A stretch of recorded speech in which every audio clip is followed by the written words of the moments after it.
Well, hi, everybody. On 3, 2, 1. Yo, yo, yo. To the yo, yo, yo. Phew! I made it. So let's go, go, go. I don't know about that whole intro. It probably just has to go. I need to work on another one. For sure. All right. First thing that we do is make sure that we are live on YouTube. So we go back to the YouTube homepage. Follow along with me. Go back to the YouTube homepage. And I go ahead and I look up myself on my own channel and make sure that we have connection with YouTube, and we do. And I titled this video tonight, How to Use Google Hangouts, a Primer. And we'll open up the YouTube itself, make sure that we put it on mute, and I'll welcome my chat right away. And because we have the Nightbot going on a few instances, we'll make sure that the Nightbot is picking up the stream.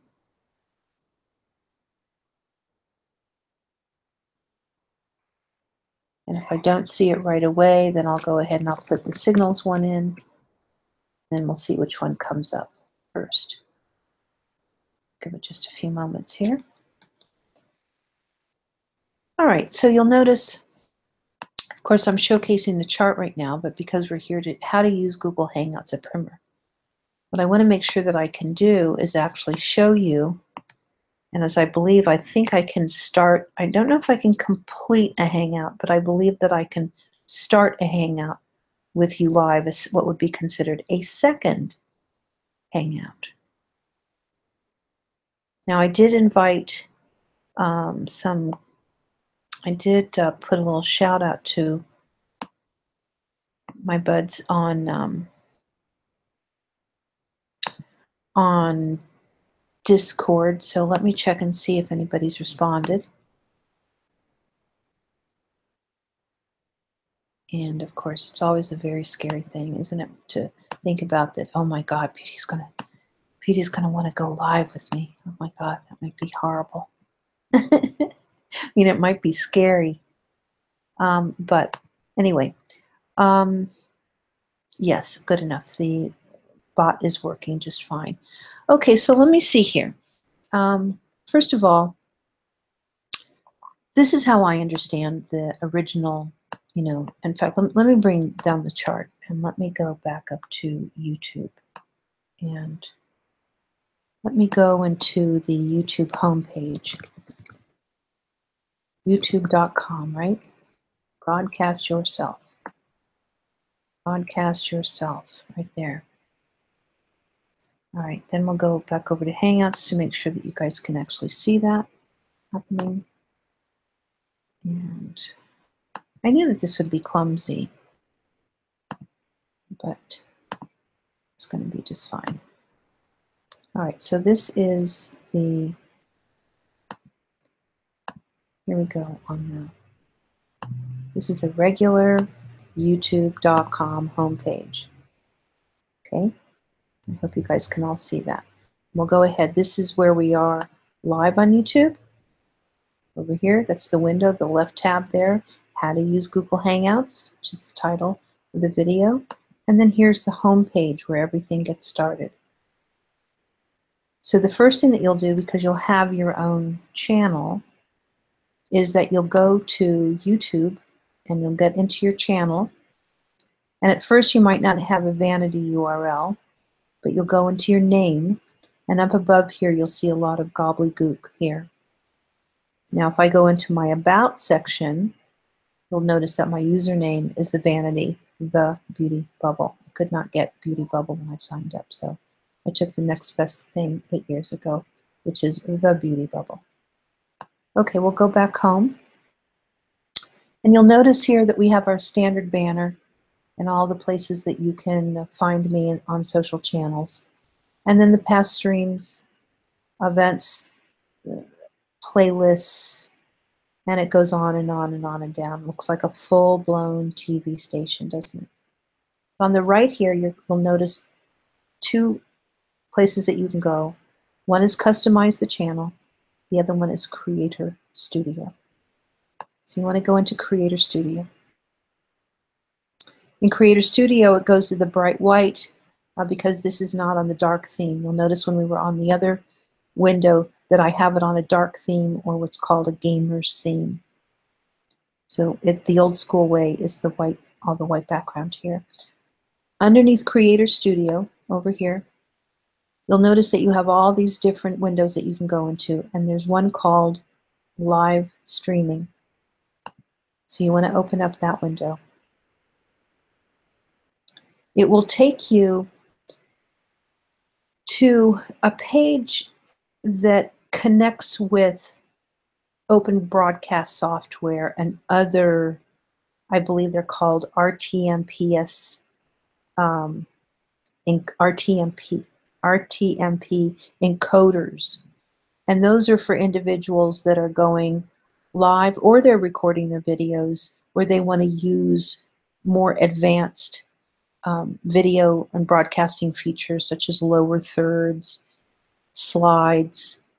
They don't want to do as much. They want to have a little bit maybe more automation. And then they want to also invite people where they can manage this front screen right here. But we are going to go straight into an event. We're not going to be dealing with this section of it at all. The next label down underneath live streaming, it'll say events. We want to go into events. You'll see that right now that there is one event that is live. But what we want to do, and normally there'd be a long list of ones that are waiting to go live. These are videos that I've done before that are waiting to go live. And you go to New Live Event. In New Live Event, you're going to title your video. You don't have to do a whole lot here. You really don't. You're just a simple, because you can redo all this, a simple title will do. And you'll put a simple, get in here, like this is a common one that I use now, get in here with an exclamation point. And you don't even really have to do tags in the very beginning. You can see, though, that this can get very advanced and deep. You can put tags, a deeper description, and you can even schedule your YouTube right here. But we're going to do it easy peasy. So very simple title you put in. Put something very simple in the description. No tags. No reason to worry about that. And the very first time you can go private while you're testing or unlisted. But of course, I'm going to show you the private, the public one, pardon me. So just for clarity here. So we're going to go live now. So now that you've got this all set up here, you'll just swing right over to the upper right and say go live now. It'll give you a prompt, ready to go? You will now enter a Google Hangout on air. So you can stream live from your webcam. If you meant to schedule your live event for later, please click cancel and edit your event time. So when we say that we're going live, that's exactly what's going to happen the moment that you hit OK. This window right here, become very familiar with it. This window here, and of course it's looking to see, well, you want to go live, but it already knows that I'm live. So let's see what it's going to do, because it'll mean that I have two public streams going on. I'm not too sure it's going to let me go. So let's do this. Let's do private. So let's go ahead and X out of that. And let's see if it's down here, down below here. It should be, yeah. Let's go ahead and edit this one. Let's edit the basic information. Hope we can do it there. I think so, yeah. And what we'll do is we'll make this one private. Okay? Private. Let's see what happens when I do that. We're going to save the changes. And we're going to, I think what we have to do now is go back to stream now. Pardon me for all of this. I wasn't too sure that this was really going to work out, so that's the issue that I'm running into now. is that here it is, resume the Hangout on air. So let's see what happens now. Ooh, did it bump me out? Did it bump me out?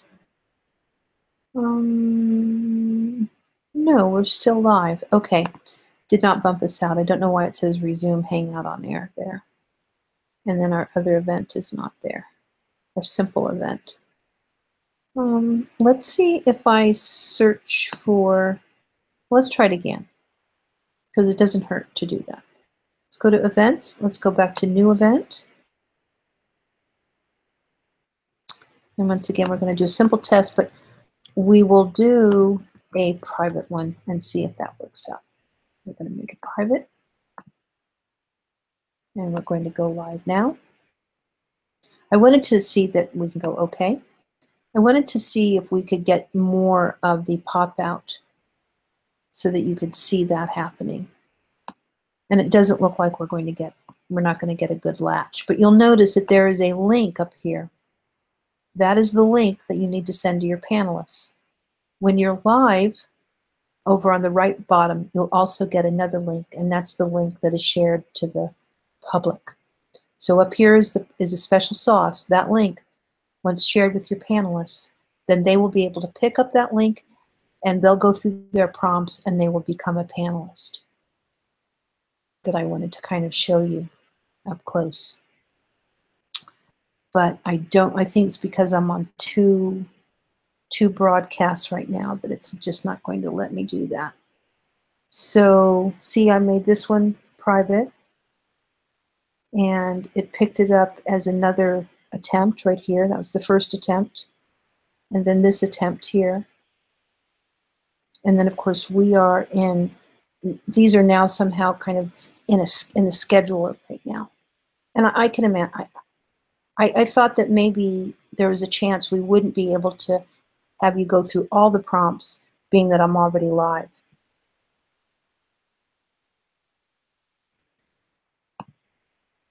We'll go back into the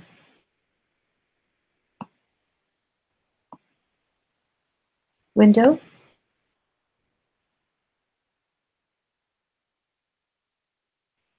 Okay, let's see how much further along I can get with it.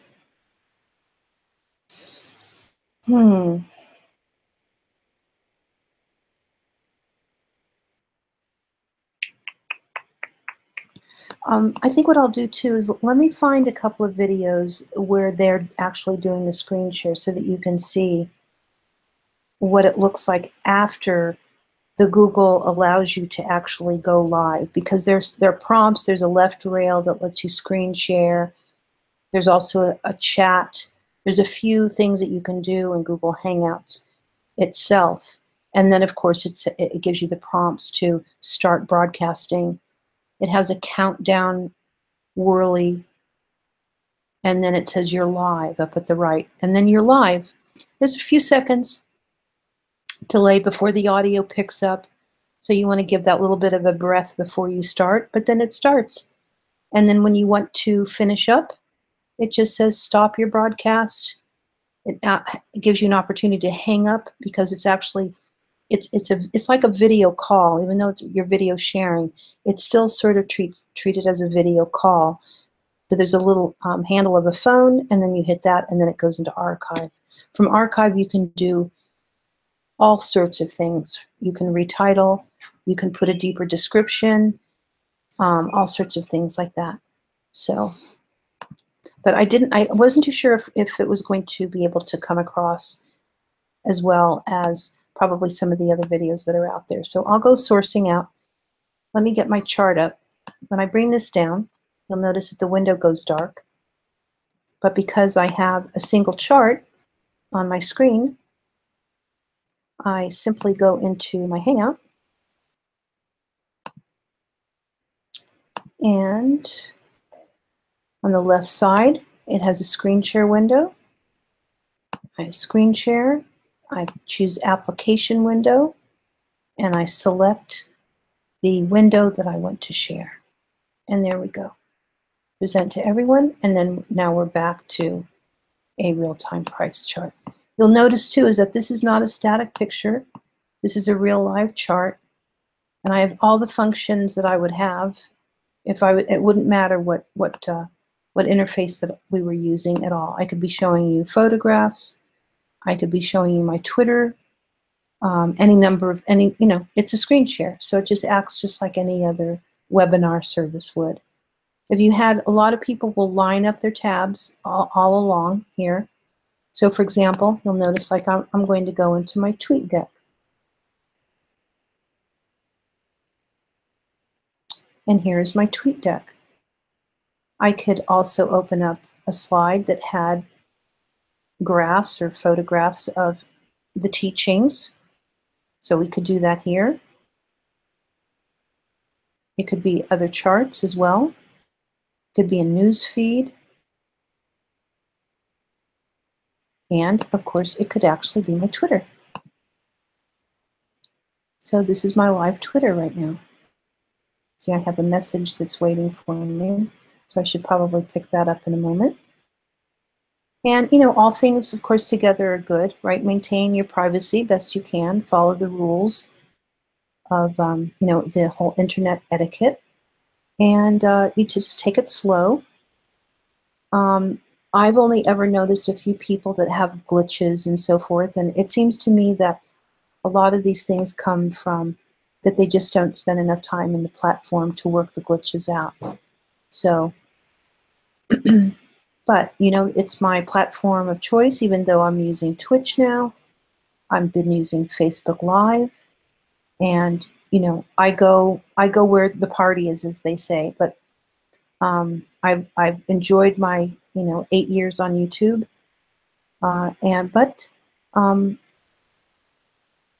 There's other places that you can take the content as well. All right, so let me check out my Hangouts. Also in the Hangout window, you'll notice that you get your viewer count and the link, as I said, and the Hangout link as well. So let me X out of both of these windows here and grab them from another window. You can have an incognito window that is not showcasing on YouTube.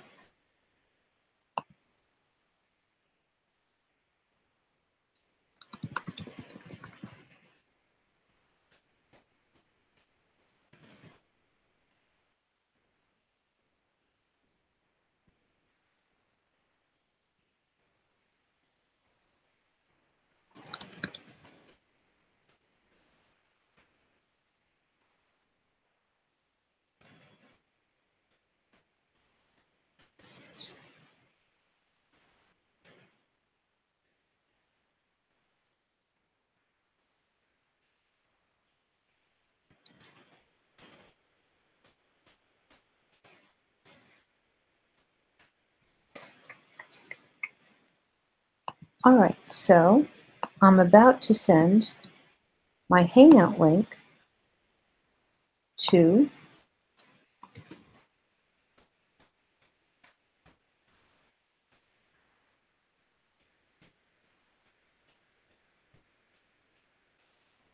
let's see.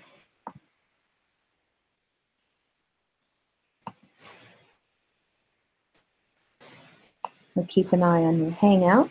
Remember, it's yourself and 9 other windows that come up. And with just a few things that they need to know to have earbuds and have a decent enough Wi-Fi, and that's it.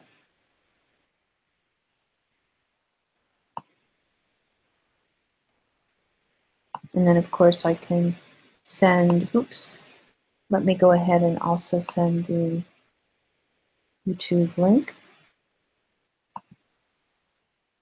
And I hope I didn't shut that window down. I did not. Right. Got the YouTube link, which is the top URL, just a standard link that can be shared with anyone all over the world.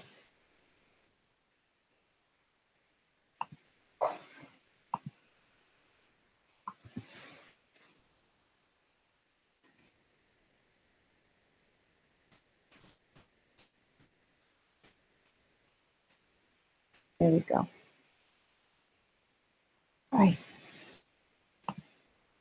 me see what else I can tell you about this. The experience of being on a Hangout.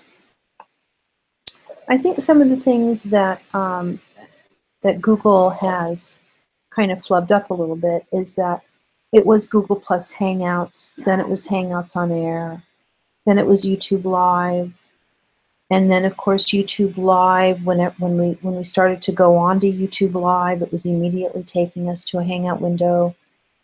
And so for those that have been in the system for a long time, it didn't matter. It was confusing, but it didn't matter. We just kind of plowed through it. And so even now, it doesn't matter to me. That's why I always go back to the YouTube to make sure that I'm live, because it's just a reassurance that I've done everything right. And actually the system is picking up my channel. And then I often will go back and forth, especially if I leave the window. There's an opportunity where you can pop out your chat. So if you don't want to keep your window open so that you're having two windows, you can actually pop your chat out and then slide it off to the side from wherever you are. Okay, so we went through how to start a live event. I'm sorry it was a little clumsy to show you the actual Hangout window. I was hoping that they would let me do two Hangouts at once. I've heard that you can do it. I've never personally done it myself, but I've heard that it can be done. And then, of course, you can set it for private, unlisted, and public. The differences between private and listed, I think, has more to do with your social send. You know, I'm sending you a private link, you know, instead of like I'm sending you an unlisted link. So unlisteds, I think there might be some sort of difference to the YouTube interface to list them unlisted, but plenty of people do private link share. And then you have still the same, all the bells and whistles. You're just not streaming to the public out on YouTube. That's what the public means. Then the other maybe issue would be knowing the difference between the URL for the YouTube feed on YouTube, which is the top one. It's this. Actually, I'll put a copy of it here in the. This is the public link that goes out to everyone. There's that link, and then of course you have your Hangout link, which is only available in the Hangout window, and that's your top URL. And that link looks, it's a very kind of lengthy link, and it'll say hangouts.google.com, and then it will give you lots and lots of characters and your language source. So let's see if there's any questions that you have about how to get started with your own Google Hangout and how to go live on YouTube.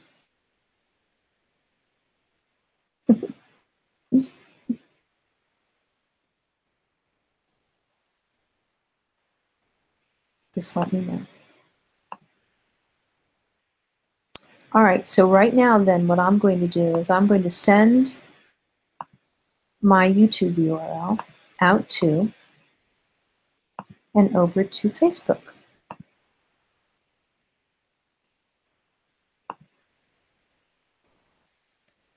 And here we go.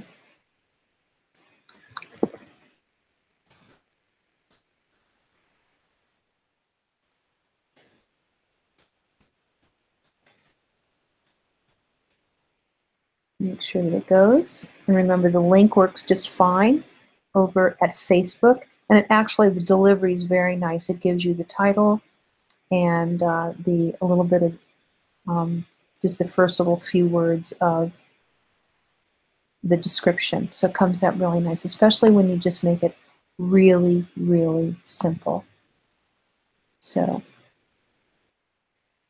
the other things might be also that you don't realize that the power of the image becomes kind of the lens to what you're sharing. So for example, I haven't been in full face on camera since the very beginning of me coming onto YouTube, because once I'd always known that it was going to be led by the charts first, that's where the conversation is. But this is different for everyone. This is different for every sort of kind of broadcaster, is that you have to kind of find what your particular voice is and what you feel comfortable. I don't think that Google or YouTube ever meant for anyone to feel forced or coerced to going on camera, being that there's so much teaching and that goes on. It's not just full entertainment. There's a lot of really fine teaching that goes on that requires whiteboards and slideshows, and so I've just become very used to it. However, in the day, it would be where we were all showcasing charts, and then occasionally you would have someone come on.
I'm monitoring a conversation right now, Alfredo.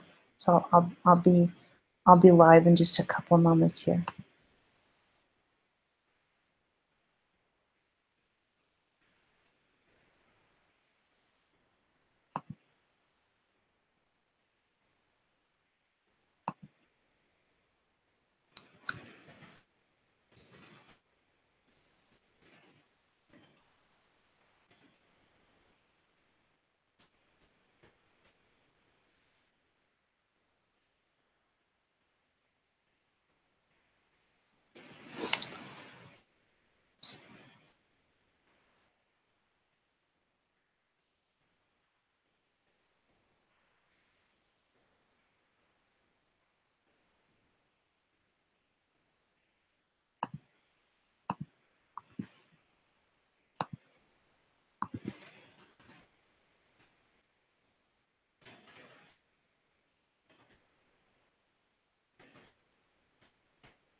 Okay.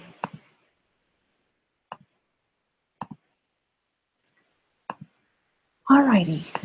Okay, so let's get back to this. In fact, what I'll do is I'll ask Alfredo, because he's seen so many of these YouTube explanations. So Alfredo, can you hear me just fine right now?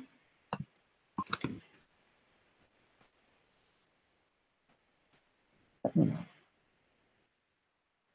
Do you remember, Alfredo, when people spoke about, okay, good enough. Thank you.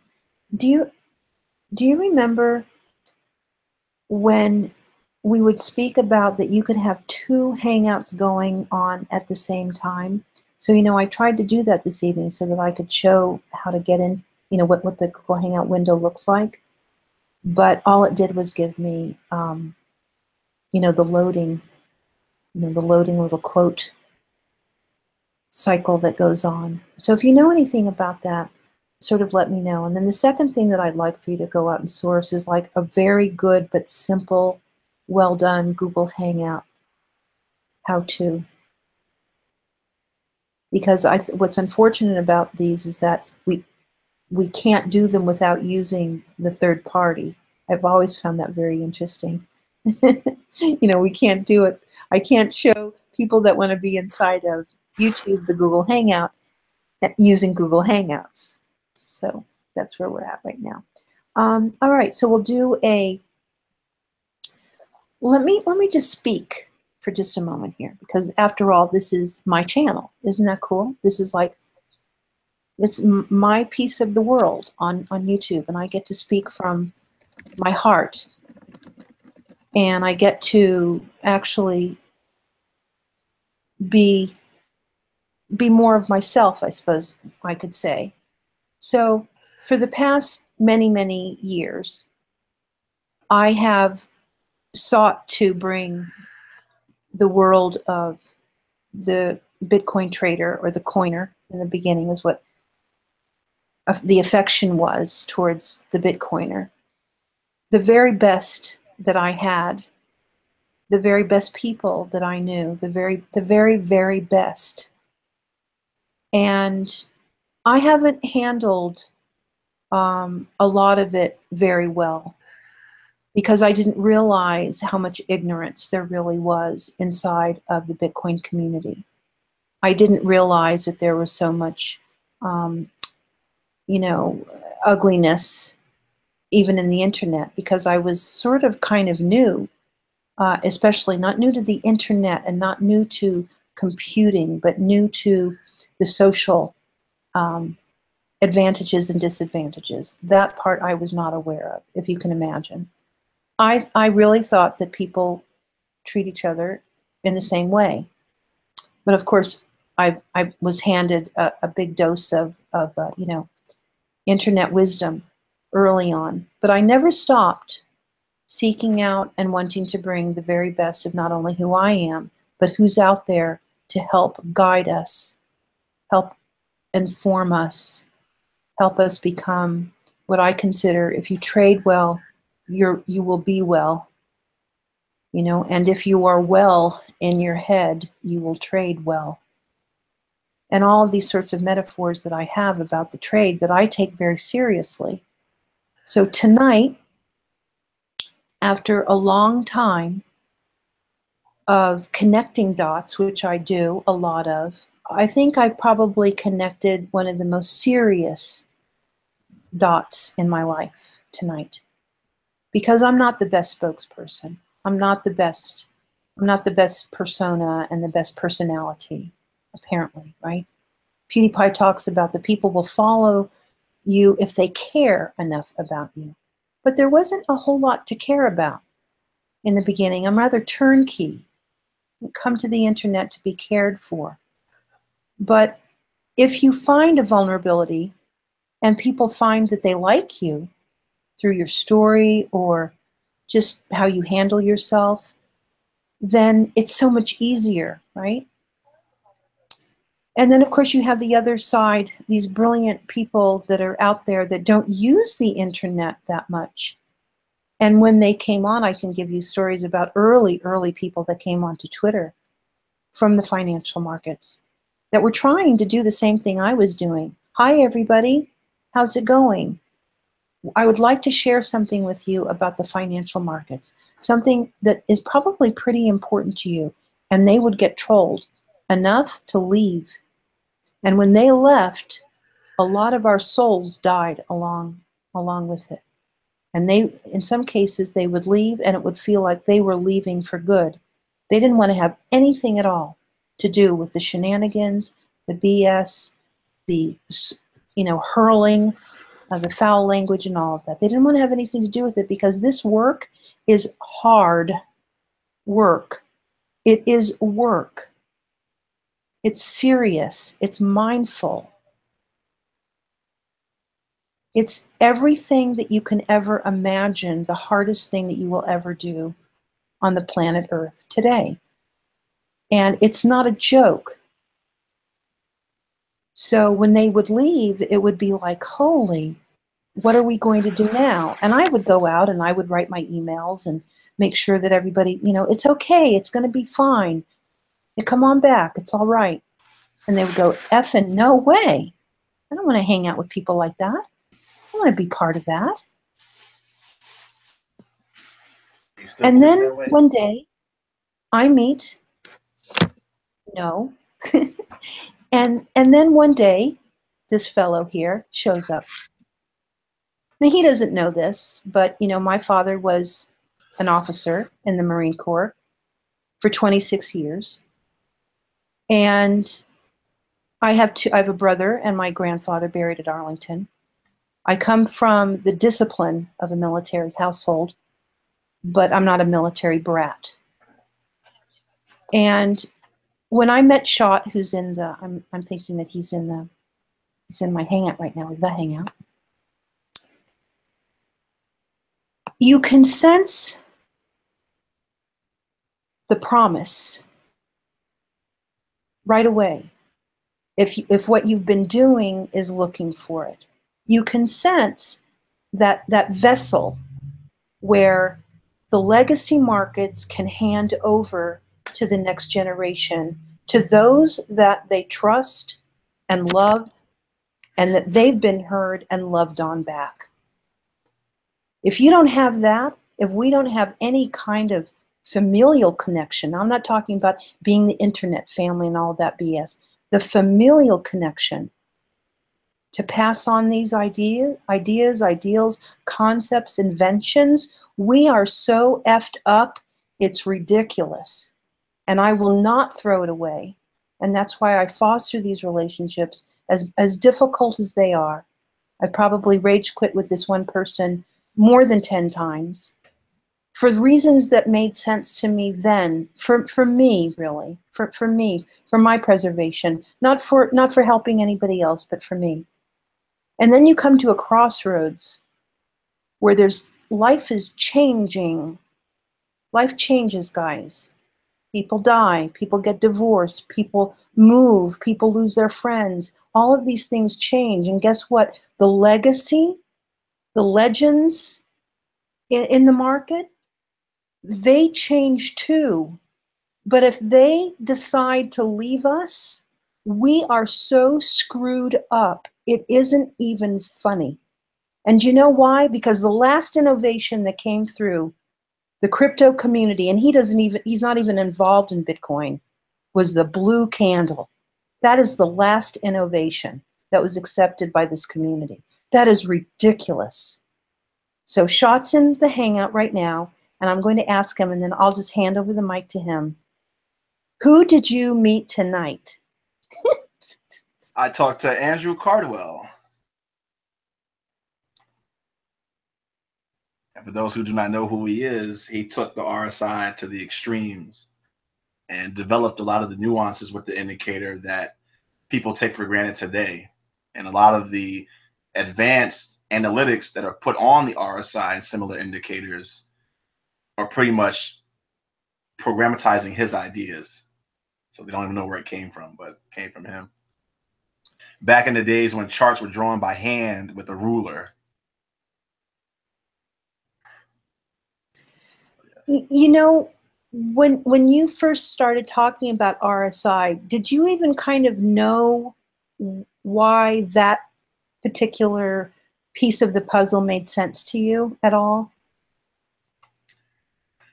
Well, I dug into the math of what made it what it is, and I kind of understood what it was trying to show. but then there was a journey to uncover sort of the, more journeyman levels of understanding what it's actually saying besides drawing a line on a chart. Mm-hmm.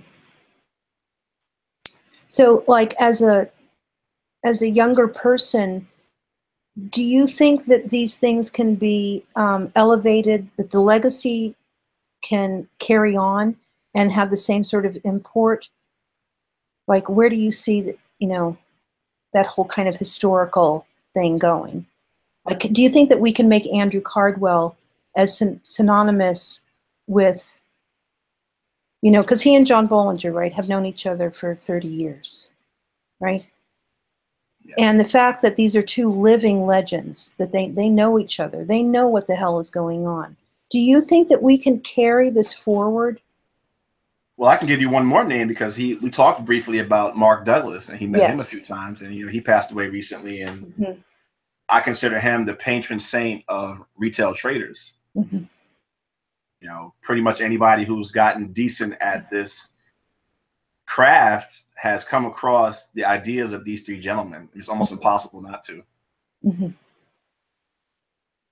As far as what you're saying, keeping the legacy alive, what I've seen, and I think this is common in many areas, but especially with anything that has to do with finance, money, people trying to change their life, we have to relearn things that we should have already known over and over again. Mm-hmm. Like I've literally seen people write stuff, and I'll say, "Oh, that looks exactly like such and such," and mm-hmm. you go back and somebody discovered it in the 80s and ran with it. And I think what you're saying earlier is that the lack of congeniality is why people have to rediscover things, because when you turn away people due to your poor attitude, you have to learn the hard way, and the hard way is always the expensive way as well. Mm-hmm. Well, we seek to somehow, right, to bring them on, and I had asked someone else if they were interested in doing a fireside, and there was just kind of no, I don't really know, and I think it was just because there was no interest in the RSI. And of course, you just recently came back over to the other channel, and so I, of course, reached out to you on Twitter, and I just think that you would just be the finest candidate to have him just be introduced to people. My God, the fact that it's on the other side, and then also that John Bollinger has been spoken about. Oh yeah, we can get him on, but they never do. And I think that maybe this year we could probably see the two of them on some sort of like a fireside where they're just talking about the trade, and they're just being themselves, and maybe from those conversations we can start to learn a little bit more about how to use their techniques.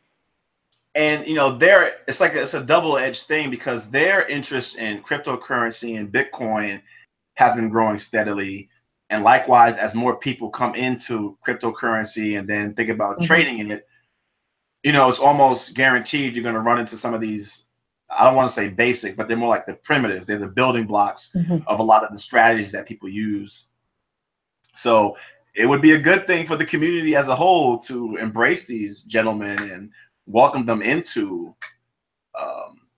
their internet life, not as troll targets, but as,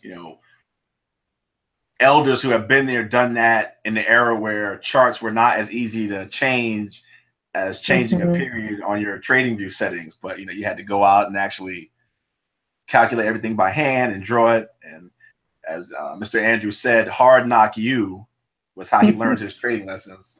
Yeah. Well, I'm so glad, right? In just a few hours. I mean, it's only the 2nd of January. And then, as I go through the front door with everything that I do. And I'm just very pleased that you guys now have, no matter what happens to me, that you guys have that connection with one another. So thank you. Thank you for, picking up the phone and taking the initiative. And it could have been a very easy, I'm too busy for that kind of thing, Beauty. And so thanks. Thank you. The reason that I did this hangout tonight was actually to show him how to come on to the panel just by using the Hangouts. So this is what I want to explain to people, is that some of the greats, they don't use the internet the way that maybe we do, you know, because they're busy doing other things. And so, you know, of course, he uses Skype, and I think he uses Skype with like a Zoom or webinar kind of, you know, setup. And I've been trying to get him to come onto, you know, come on over to YouTube, come on over to YouTube. So any kind of help, Alfredo especially. Alfredo, if there's like a YouTube video that you can send on inside of the chat that you like. Alfredo was like Google Hangout user number 3. I was like Google Hangout user number 2. So if you can find something out there, Alfredo, that I can send on to Andrew, I would appreciate it.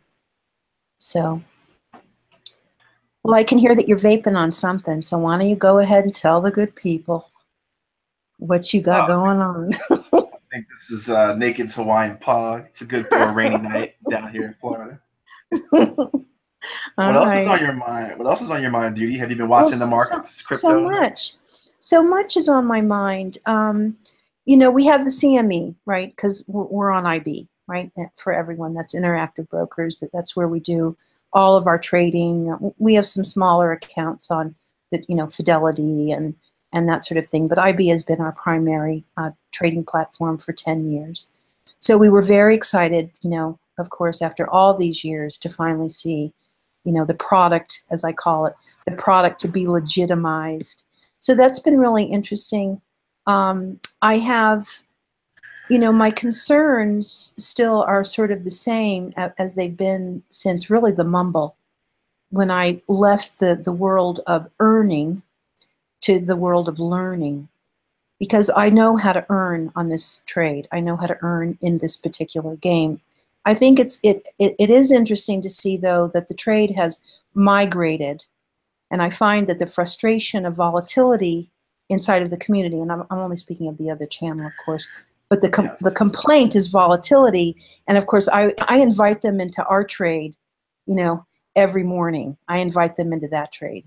I invite them into the trade when the market opens, you know, on late Sunday. I invite them to volatility because that is part of being made part of the marketplace, is to be a member of those that know how to trade volatility.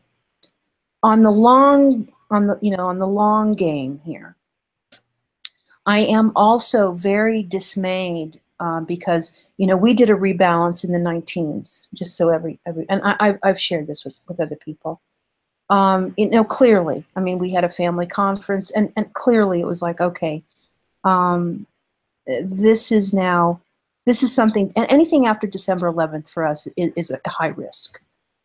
And then it really things don't start to really pop again until about the 16th of January, where everyone is back from, you know, they've put away their ski poles and they've, you know, rinsed out their bikinis and all of that. And, you know, everyone is kind of back in the groove. The people that are in the market right now are usually your junior traders. They're the junior desk traders that are keeping the seats warm until everybody kind of comes back. So this is why we're having this sort of, they're playing cat and mouse. And, you know, the old school Bitcoin trader doesn't like that. They want to feel like they're in control. And the thing is that they're not in control anymore. So my hesitation for the new quarter is that we won't get the 25 to 32,000 area, which is what I think we do need for the CME to balance out. And that would be a good place, you know, on the charts for all people to be able to play. For the shorts to be able to have these great range shorts, and for the longs to be able to latch and kind of get a feel for, you know, the movement to the upside. Is that enough? Well, why do you think they fear volatility so much? Because that's one thing that comes in mind with me, is that, you know, they're complaining about the very thing that traders should thrive on, which I just right. Yes, right. So you notice the same thing then? Yeah, I've noticed and complained about it. Right, What are you right. talking about? So I think also is that the rhetoric, or the shill really, is that Well, on the one day or on the 1 week, I see this, but really what they're doing is that they're trading in the 5-3, and of course we all trade in the micro minute, and then they execute a trade in the 1 minute, they stay in it for 9 seconds, so they have no balls. So that means that they're trying to play too big, and I've always felt that about especially the margins that are available, Yes. and they're just playing too big. They don't know. I mean, in all likelihood, a lot of them, they're playing bigger than themselves. And so, of course, you're going to get, what do you get from that fear, uncertainty? It's like marrying up. It's the idea, well, can I ever keep up? Can I ever be thin enough, rich enough, pretty enough? All of those kinds of concerns that you have when you're in a trade that's too rich for your blood. And I do think that a lot of Bitcoiners don't realize the wealth that's in this. So if we lose people to that, for example, in the Bitcoin forums that we're accustomed to, I can say the ones that I dreamed of and helped build, is that as we lose people that have been involved in those forums to them living out their lives, then of course we lose that. We lose all of the texture around being in the trade for the win. And then all of a sudden, well, are you a trader for a vocation or are you a trader for an investment? And then that balance, which is why the mumble was so fascinating to me, because they are very disinterested in price. Yeah, they're long-term hodlers.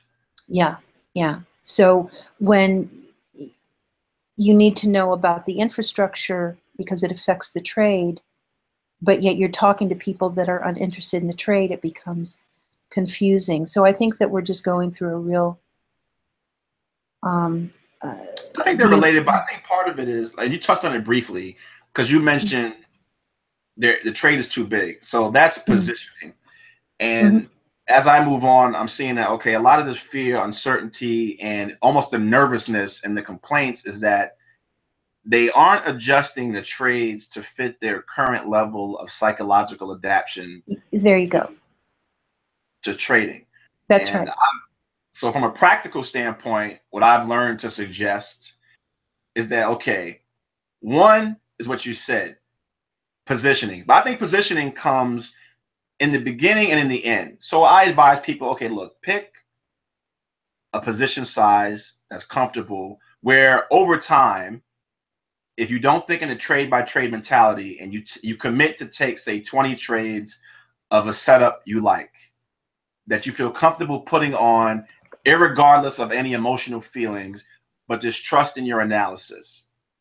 Then the next step after they've committed to a setup, committed to a block of trades, I think 20 is the bare minimum, begin to think about risk reward ratios and correspondingly position sizes. And I've seen from, close dear friends to strangers who'd ask me a question about trading. I'm like, how do you think about position size? And in most of the cases, they've never thought about it beyond, I have this much money, let's go. The idea of putting some sort of thought into, okay, let me divide it up. Let me take a 1 unit position.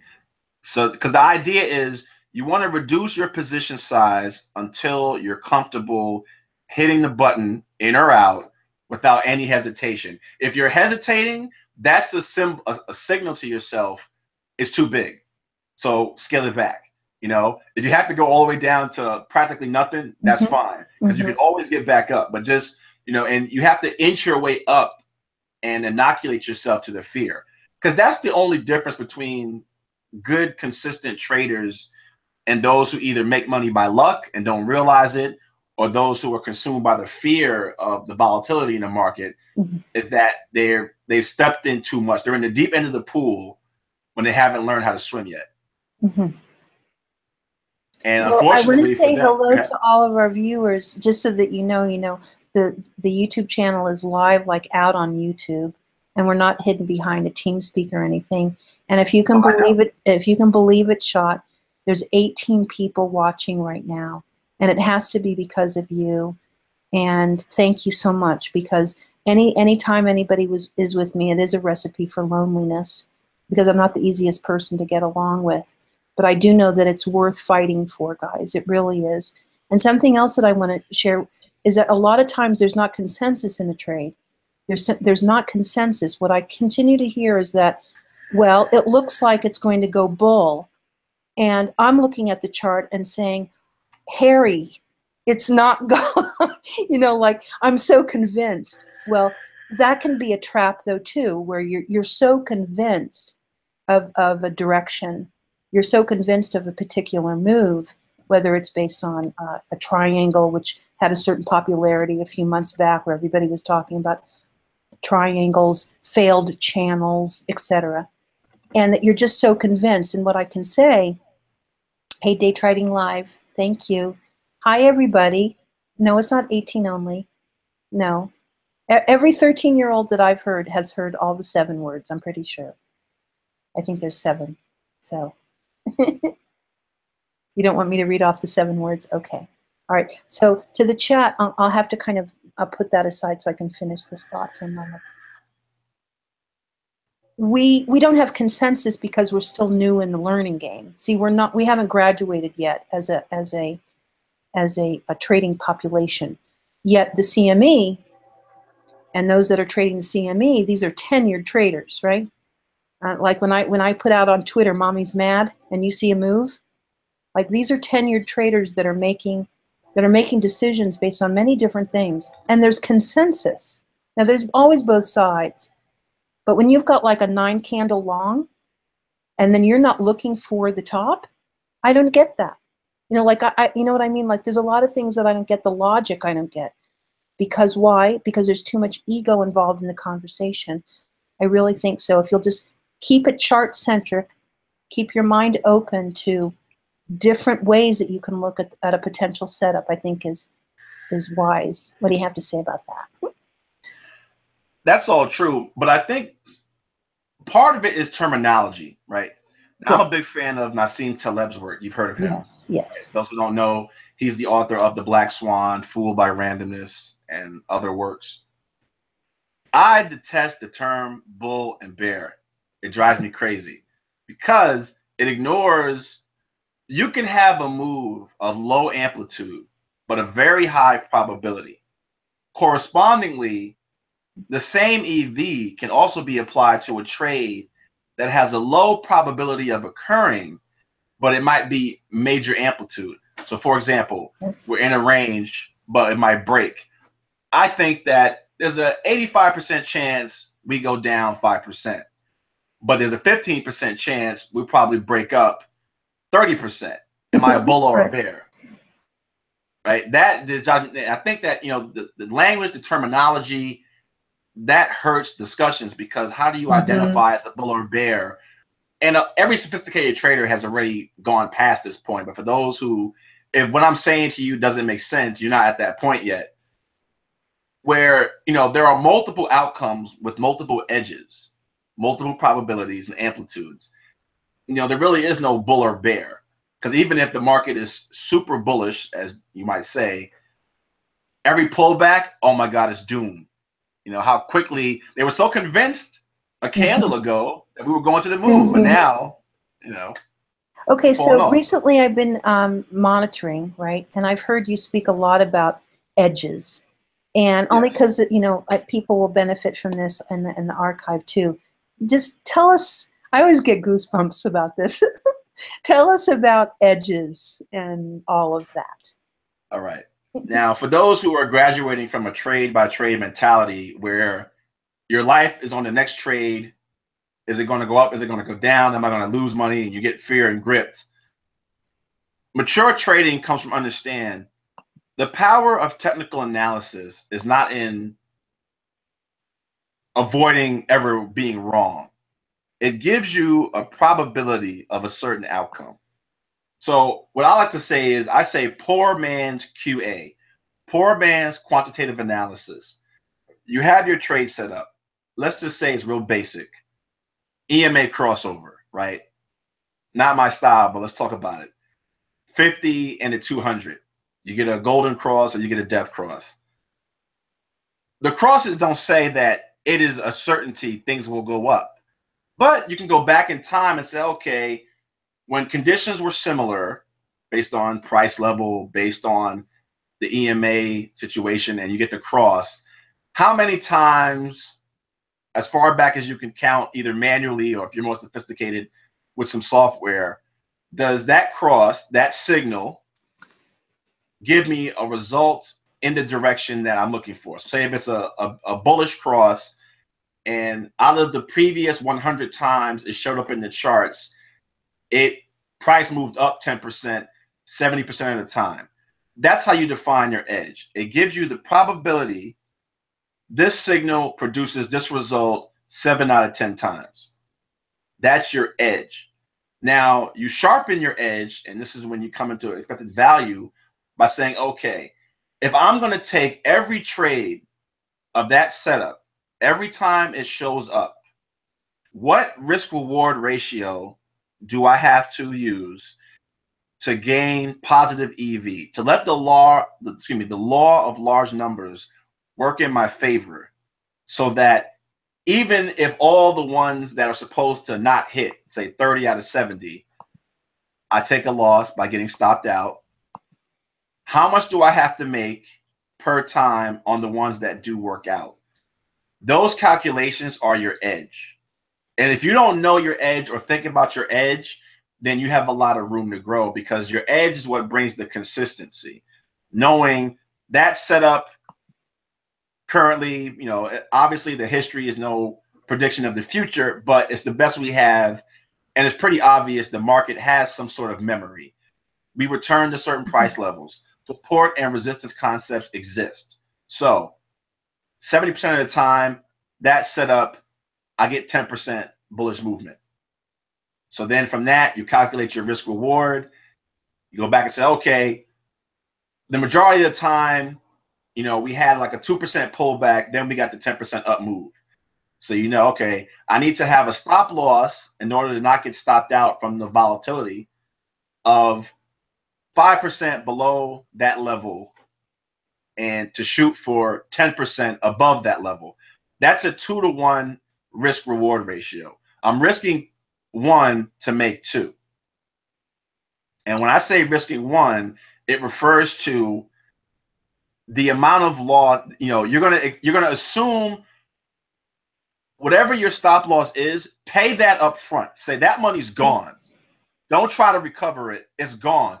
This is the price I'm paying in order to see the results of that trade. It's gone. I'm risking 1 to win 2.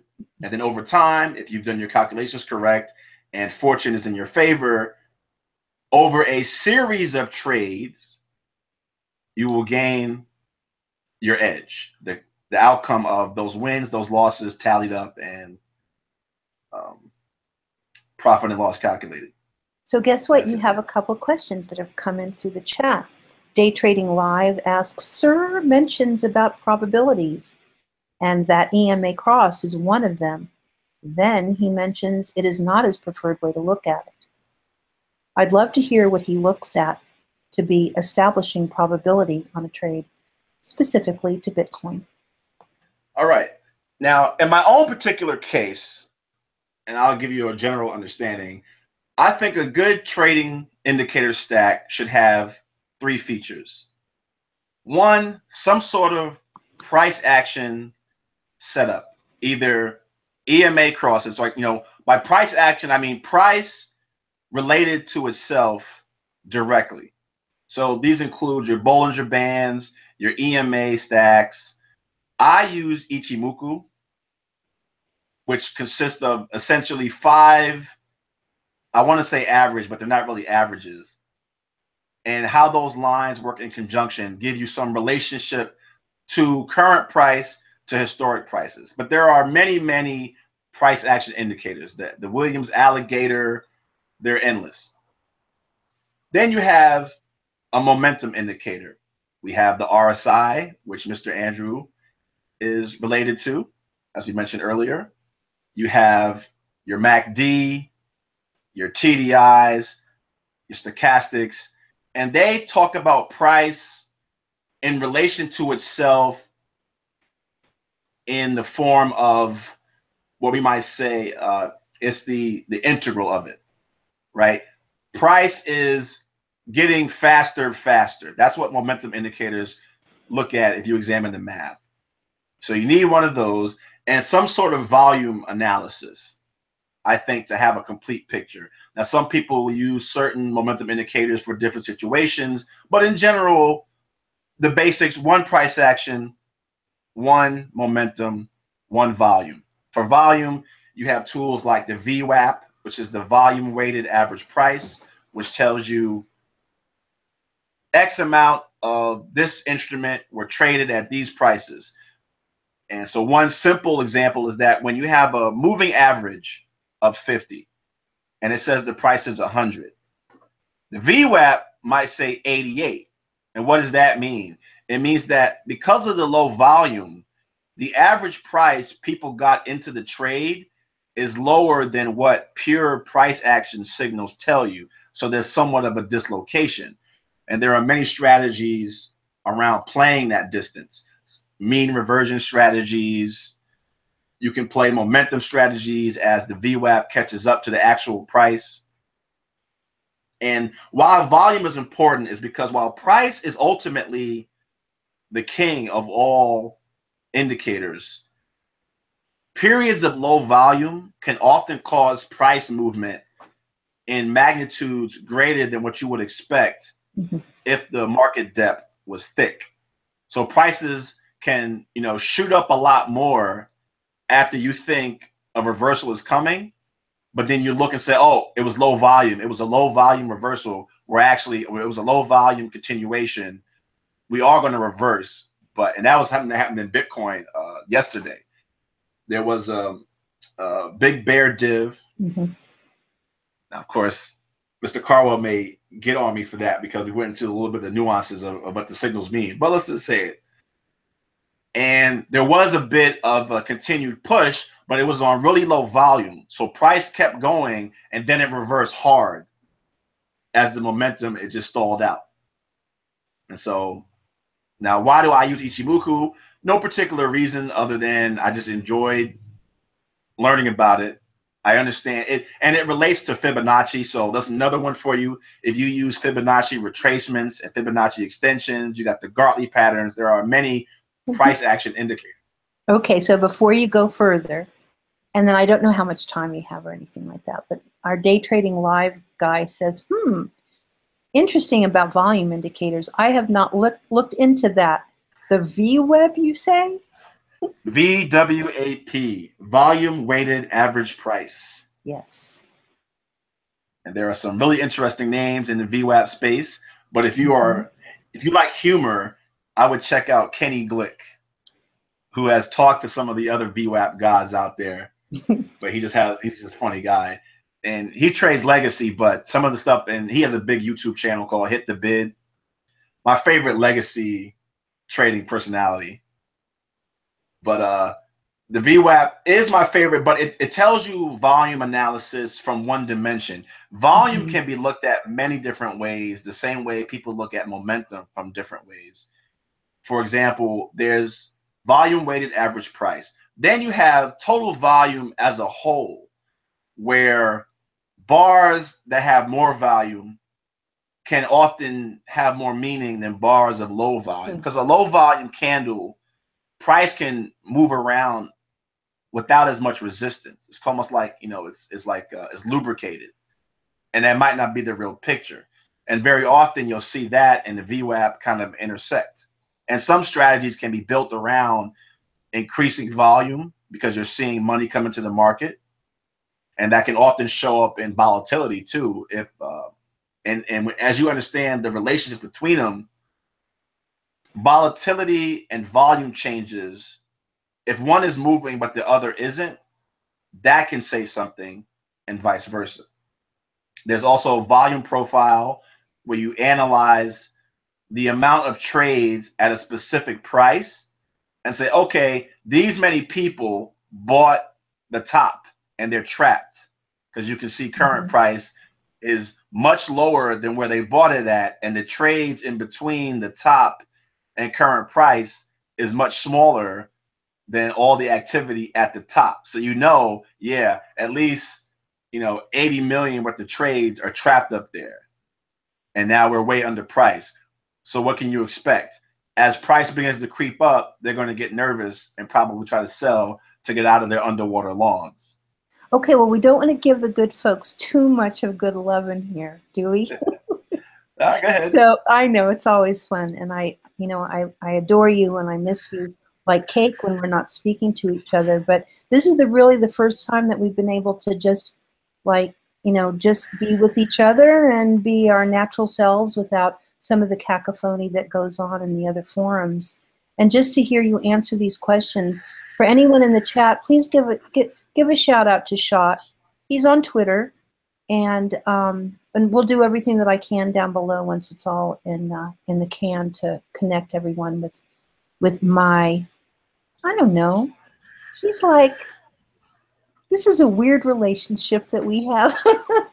It's a really weird relationship. I give Shot everything. If I find it, I give it to him. It's just one of those things. It's kind of like, you buy too much at the store and you've got, two bags of beans or whatever, and you give the other bag of beans to your friend. It's like that. It's very cool.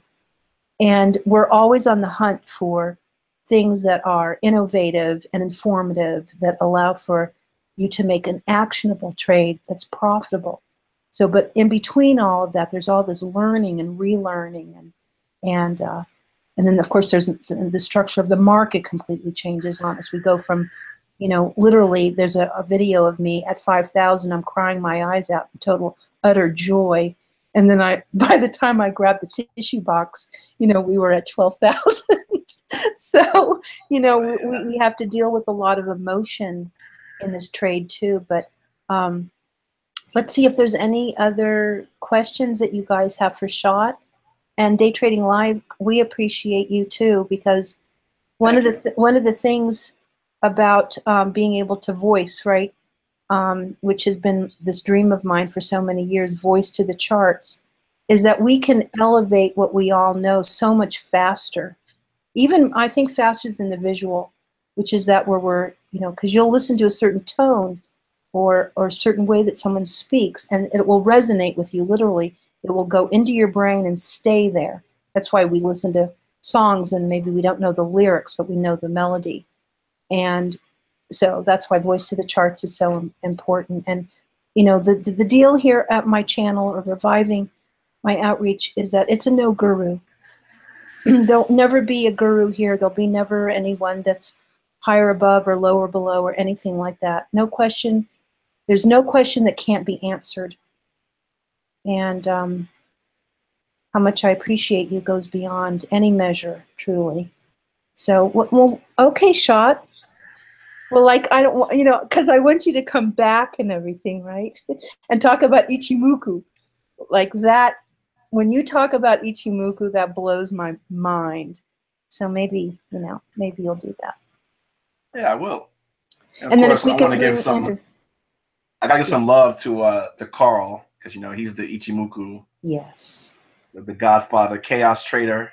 Yes. 63 on YouTube. Yep. And you can check out Josh O. Yep. But Carl is definitely taking it, and the outreach he's performed with it is fantastic. So if you want to learn Ichimoku, check out Chaos Trader 63 on YouTube. We'll put these links down below too for you guys. These are all people that we've known and followed and shared with. Josh was an early Hangout panelist with me in the early days of ChartChatConnect, and of course Chaos in another forum that I was with. He didn't really think he'd go to YouTube, but decided that he would start a YouTube channel and has done really well by sharing. So let me see what else. I can never say goodbye to you. That's another thing. And this is the thing about the internet, and be okay with it, guys, especially if you're a trader, where you just go, I'm not talking to you anymore. We're not friends. We're not friends anymore. Like, I don't like you. This is just part of the emotion of being in the trade. Is your chart working? Yeah, of course. Yeah. Move it around. Let's look at the market. Well, there you go. Don't be nervous. All right, so here we are. We're on a 15-minute Ruby Coinbase. I'll go ahead and I'll go into the 3-minute, so you guys can kind of see. Shot, of course, got my support trend, and it's followed by a clone, resistance and support cloned though.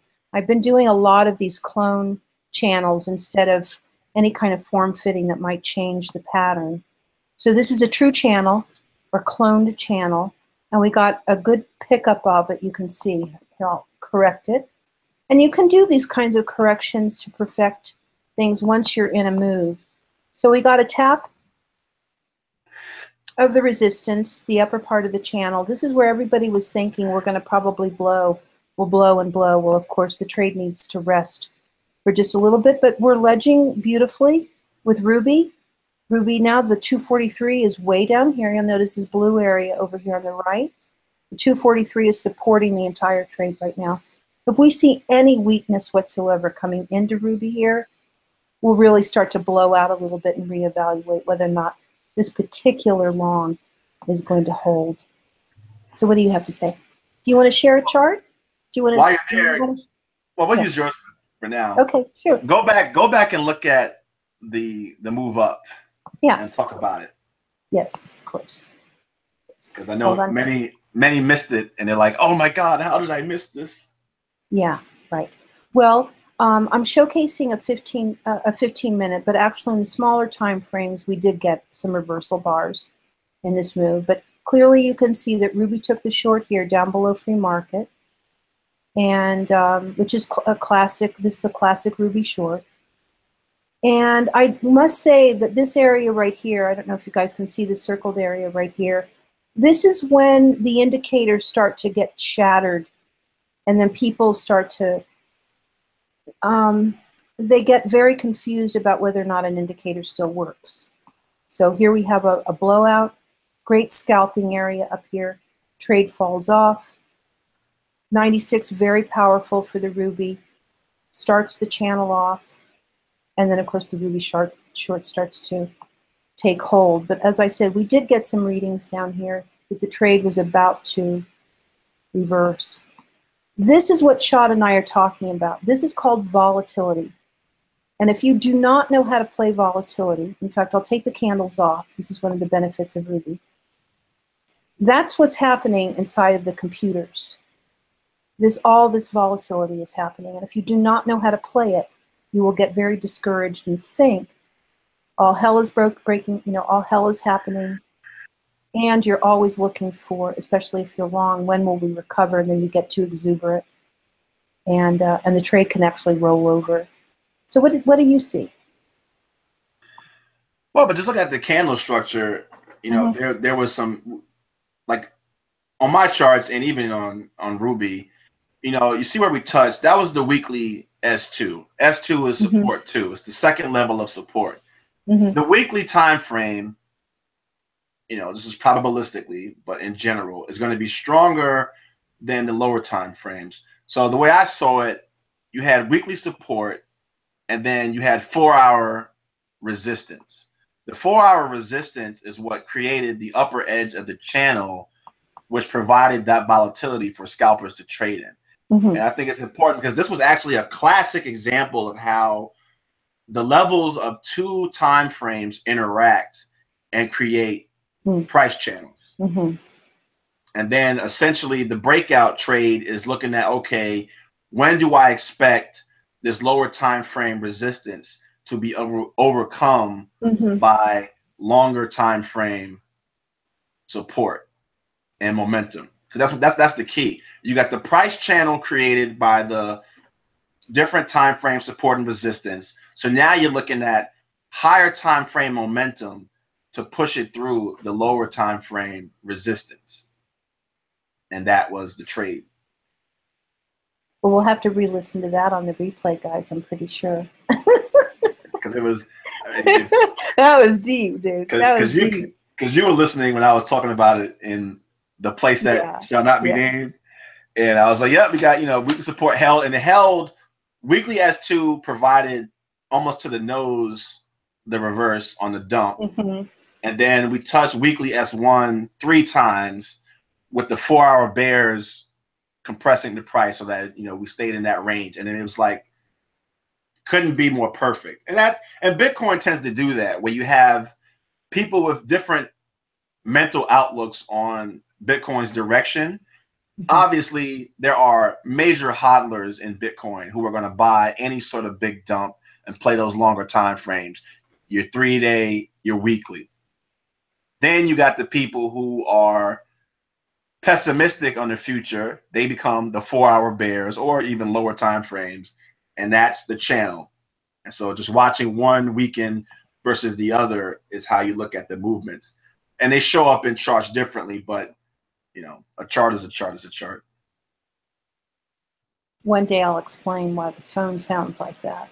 In this Yeah. house, we have an actual phone booth downstairs. Oh, And for those that don't know, I do have a fur vault in this house as well. yes. So once in a while that phone goes off. We don't know who's calling. We think it's pet ghosts or something like that. So Yeah. See, Alfredo said he missed the move up.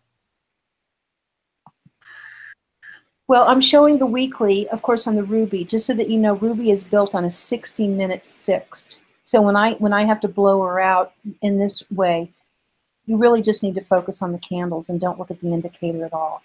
So of course, the channel that I built is this channel that you're seeing right here. And you can also see, you can pick up, because TradingView is so smart like that, where it was that I built the channel from. The wick down below, the prior week, and then this is a brand new week, of course, coming in now. So I want to ask you if there's a rule that you might find this interesting. It's an old legacy rule where you take the first day of the new year and you do a Fibonacci on that bar, which is this bar, by the way. Here, I'll zoom it in. And you keep that Fibonacci on your chart for the entire year. There are some traders that will only trade that Fibonacci. Trying to find my zoom trick here. Which is this bar right here. That bar right here says it all about what will happen in the new year. So I thought, well, maybe I'll do a drawing and get that out, push that out, and see what happens as the weeks and months go on. What do you think about that idea? Go for it. Let's see where it points. Yeah, I think it might be an interesting thing. I mean, I plan on being here in a year. Do you plan on being here in a year? I'm not going anywhere. So I thought that might be kind of fun. But anyway, this goldenrod line is the line that you guys saw from above. And of course, drawing a weekly channel, you could do the same thing as well. All of us get different reads. Like if you remember, Shot set up the weekly support and resistance. These are pivot lines that you can build on your chart if you want to. And then you drill down to the 4-hour, because that like narration is very common in Bitcoin. The weekly, to have an idea of what's going on with the bigger time frame, and the 4-hour, because there's a lot of Forex that look at the 4-hour. So that's the symbolism there. But of course, you have to find your own way. It's the hardest thing to share with people. Let me see here. Okay, if there isn't anything else, because we've been on for over an hour, and truly, like I don't want to overstay, or overstay the welcome, because I do believe this, that if Shot wants to do it again, and if there's enough loving going on, he'll come back. So if you guys can hear me, just put a love something in the chat so that we know to be encouraged to get together again, even if we're in a very bad argument. Indeed. Thank you, Beauty. So, you're so welcome. You're welcome. Yeah, we'll just keep working with Andrew. And he has, over the next probably few days, he's going to come into the Hangout. And then we're just going to, get him sorted out in the Hangout. And then if he doesn't like it, then he'll go back to, the Skype and so forth like that. Look at Change in Style, says Shot. You the man. Alfredo Thank says, you. I want to learn more about your trading experience. Come back, Shot. I shall. So it's fun. I think if you could kind of do like a throwback in your heart about what it was like in the very beginning, when, for those of you that don't know, TradingView, which doesn't even seem like it used to be a baby interface, but it was. I was asked to be the social component, when they were accepted through Chicago Techstars, which in those days was a very high honor to go through Chicago Techstars. It's become something different now, but in the day it was a big deal. And they invited 5 people from the interface to cover certain areas during their, what was called the IDEO interview. IDEO, you can look it up. And I was the social component. And so they came to me, like 5 guys from IDEO, and asked me on a hangout, asked me if what did I see was the future of an interface such as TradingView. And I said that the ephemeral chat was dying, and that if we did not lift up the ephemeral chat and bring true voice to it, that it would die. And they didn't understand at all what I was getting at. And I said, well, let's see what I can work out. And of course, I immediately went over to Google+. And I offered the Hangout links to the guys over at TradingView. And that's how this all got started, where Bitcoiners were talking to other Bitcoiners about the trade. They weren't talking about necessarily anarchy, or we were all coming from the place of the chart. And that's why it's called bringing voice to the charts. So that's where it all started. And of course, it's become something massively successful for a few people in the forums where they've shared affiliate links, and they've shilled products, and they're managing high net worth clients now, or they've got jobs from some of the exchanges, some of the ICOs that have offered jobs. So it's become a very successful portal. Although I'm no longer part of it. So praise to YouTube, And it was easy enough for you, right? I mean, you know how to do the YouTube thing. So. Oh, yeah. And it's fun. My voice is broadcast on YouTube every day. On every corner. And every corner recognizes it, too. It's like, oh, my God, there he is again. But you guys, we'll share more, especially if you're over at Twitter. Shot will let you know kind of where he goes. It's just, it would be disingenuous of me to advertise the other channels that are out there. So, for lots of different reasons. But let me see what else. I want to bring peace and balance to the force. Yeah, but you've tried to do that. It's never going to work. Probably It'll not. never work. No, and you know why? Because I've got the private keys. That's another reason why he doesn't want me back over there. I know so much. Yeah, it's like, okay, dude, seriously now, just stop. But I mean, in the description of the channel, I do say that there's this occasional thing called the crypto rant. And see, the vegans have what are called vegan drama. And there is real crypto drama, by the way, in case. Oh, for sure. Yeah.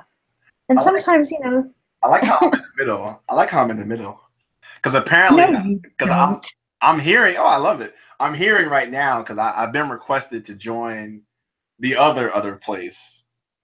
Because they're talking about some macroeconomic stuff. And they're like, so. Oh, the personality. Well, people used to say, why do you listen to them if they banned you and kicked you and, left you for dead or whatever? And it's because it's my job to monitor the market. And oh, yeah. If it didn't have any value to me in that regard, now you do have to sift through a lot of stuff when your brain agrees to this, but it's no different if you guys have seen, me at a Bloomberg terminal or the money.net terminal. Like you're processing information all the time. So it doesn't hurt my soul anymore to process what people are thinking and all right. Next time. And you've been a great proponent. I know that you have a great cheerleader. And so when do you want to come back and talk about Ichimoku? Anytime. Yeah? Yeah, we'll set it up. We'll do a practice run and get your peoples together. I don't got no peoples. I don't got no peoples. You brought the peoples. I don't have any people. Everybody thinks I got people. I don't have anybody. We should just say the name of the place, man. Why? Everybody. Why not? Why? Heal the rift. How can it can't be healed? It means Say bending it. down. It No, it means doesn't mean that. bending down. No, it doesn't. The last time, oh, you weren't around. The last time he said, I was the good guy. I offered her a room. Do you know what my room was called, guys? Oh yeah. Do you know what my room was called? Beauty's Lounge. That's what my room was called.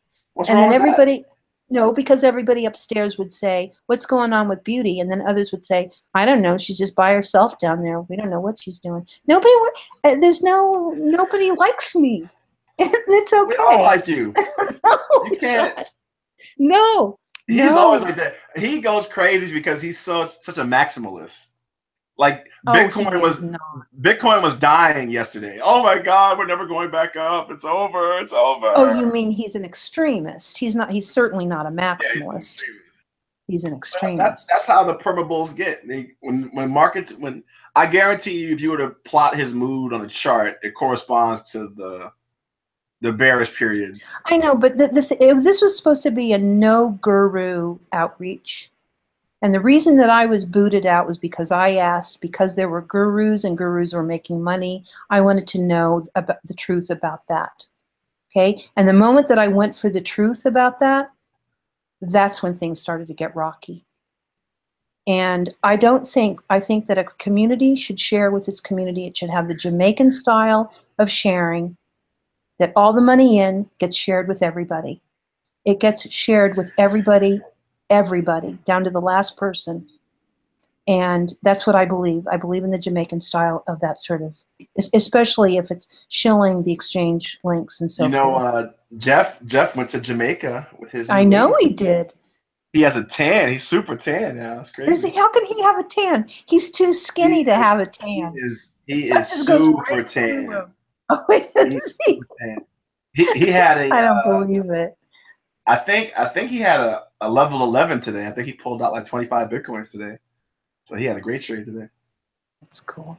Yeah, I mean, so basically, you guys, there are rooms where you can meet people, and in very short and due time, because the trade is, it infuses personalities, like infusing herbs, and so in a very short time, you can actually develop these very robust relationships.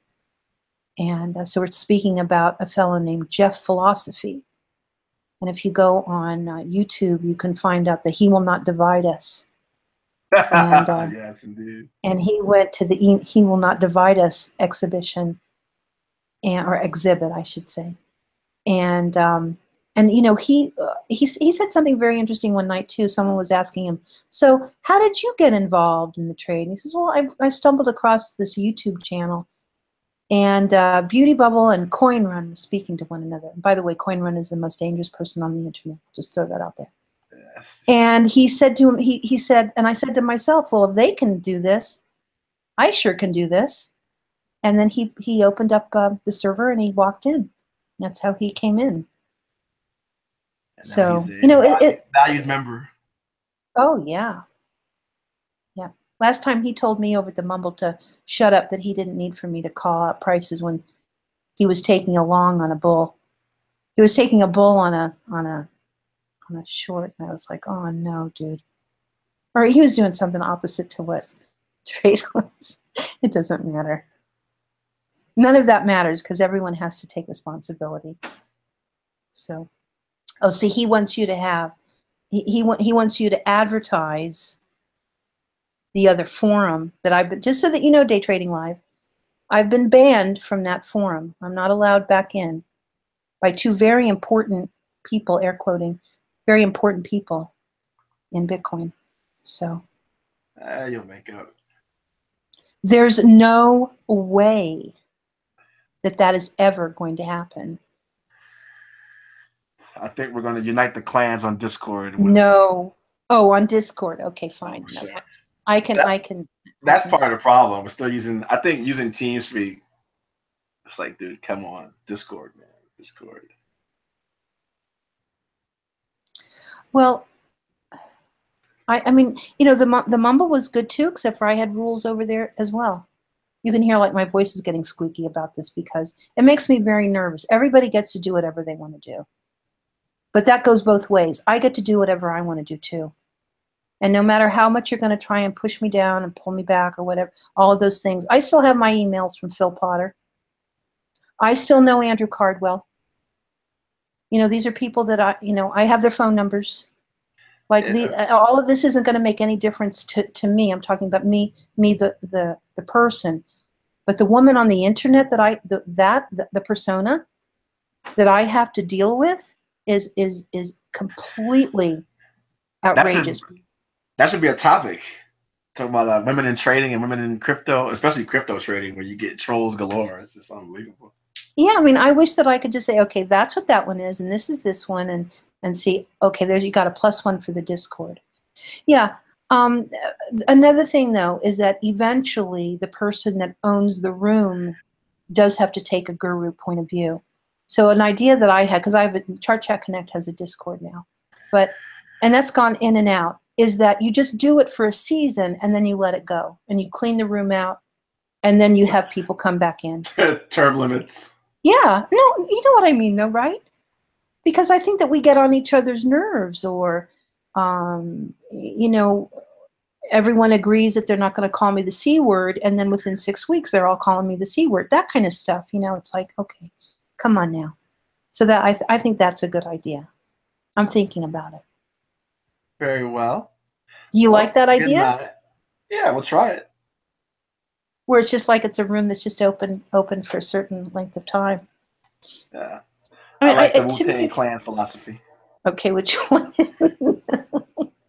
Everybody leads themselves. Yeah, but the forever thing, that's where you're screwing up with the Tiffany. You know, diamonds are forever. No, they're not. No, they're not. You know that. Oh, yeah, sure. That's why I live trade to trade, but I don't think trade to trade is a difference. So tell me what you like about the Discord, because now that I've been back over there and sort of kind of by myself.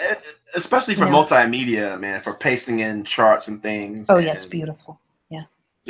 And, you know, if you feel the need to, for one, it's easier for people to use, right? TeamSpeak, you know, if you're old school internet, there's no problem. TeamSpeak is just something you've used probably for 20 years. Mm-hmm. But for newer people, you know, Discord has a great web interface. It looks better. You know, that's subjective, but I think it looks better. The voice codecs are fantastic. You think so? See, we've had issues over there. Here, let me I'm going to give you guys a sneak peek of the ChartChatConnect Discord so you guys can see. Okay, there's Richard. Yeah. And then here's the ChartChatConnect Discord. And I built up several channels. And these are just things I'm kind of playing around with. And let me show you what the charts look like. Let's go to Cardwell. I built a special channel for all of Andrew's work and discussion. There's a new fellow that came in today. But look at how beautiful this is, guys. I hope you can see this. Yes, Discord is gorgeous. The Discord, of course, allows for you to pump up the chart if you want to. And so it gives you like 3 phases. Or you can open up the original. I don't know if you get to see that pop up on YouTube. You might not be able to see that.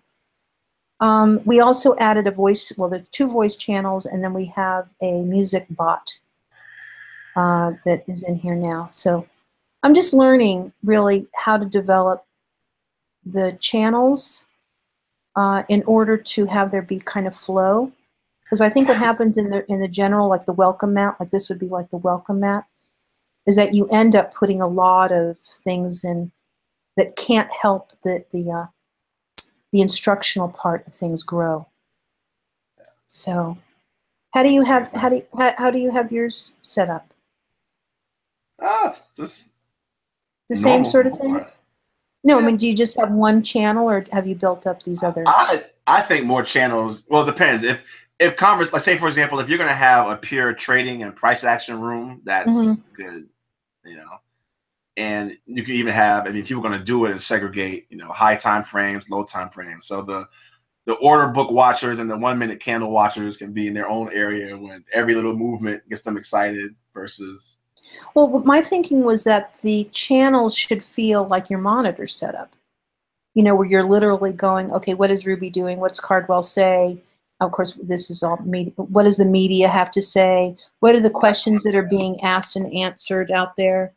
That was Yeah, kind of the and idea. because Discord has a history, that works pretty. That's a pretty good Oh method, yeah, actually. Yeah, yeah, exactly, because that's what I exactly. was saying before about how trading groups should split up some of the duties. You have some Mm-hmm. people who watch momentum like a hawk, you Mm-hmm. know, and they're always the ones to first point out the bear and bull divs and the reversals Mm-hmm. using momentum. Then you have some guys who are just order book fiends for whatever reason. Mm-hmm. They just can't. They just love to see. Oh, there's a wall put up. 8,000 coins are at 900 or whatever it Yeah. is. And then the voice channel, I think, acts very well as a radio, as a walkie-talkie. So I do like that part of it. Because you can see Yeah. it if it's live and people are talking, you can drop in there. Well, I can't wait to see, I mean, I know that it will be very successful.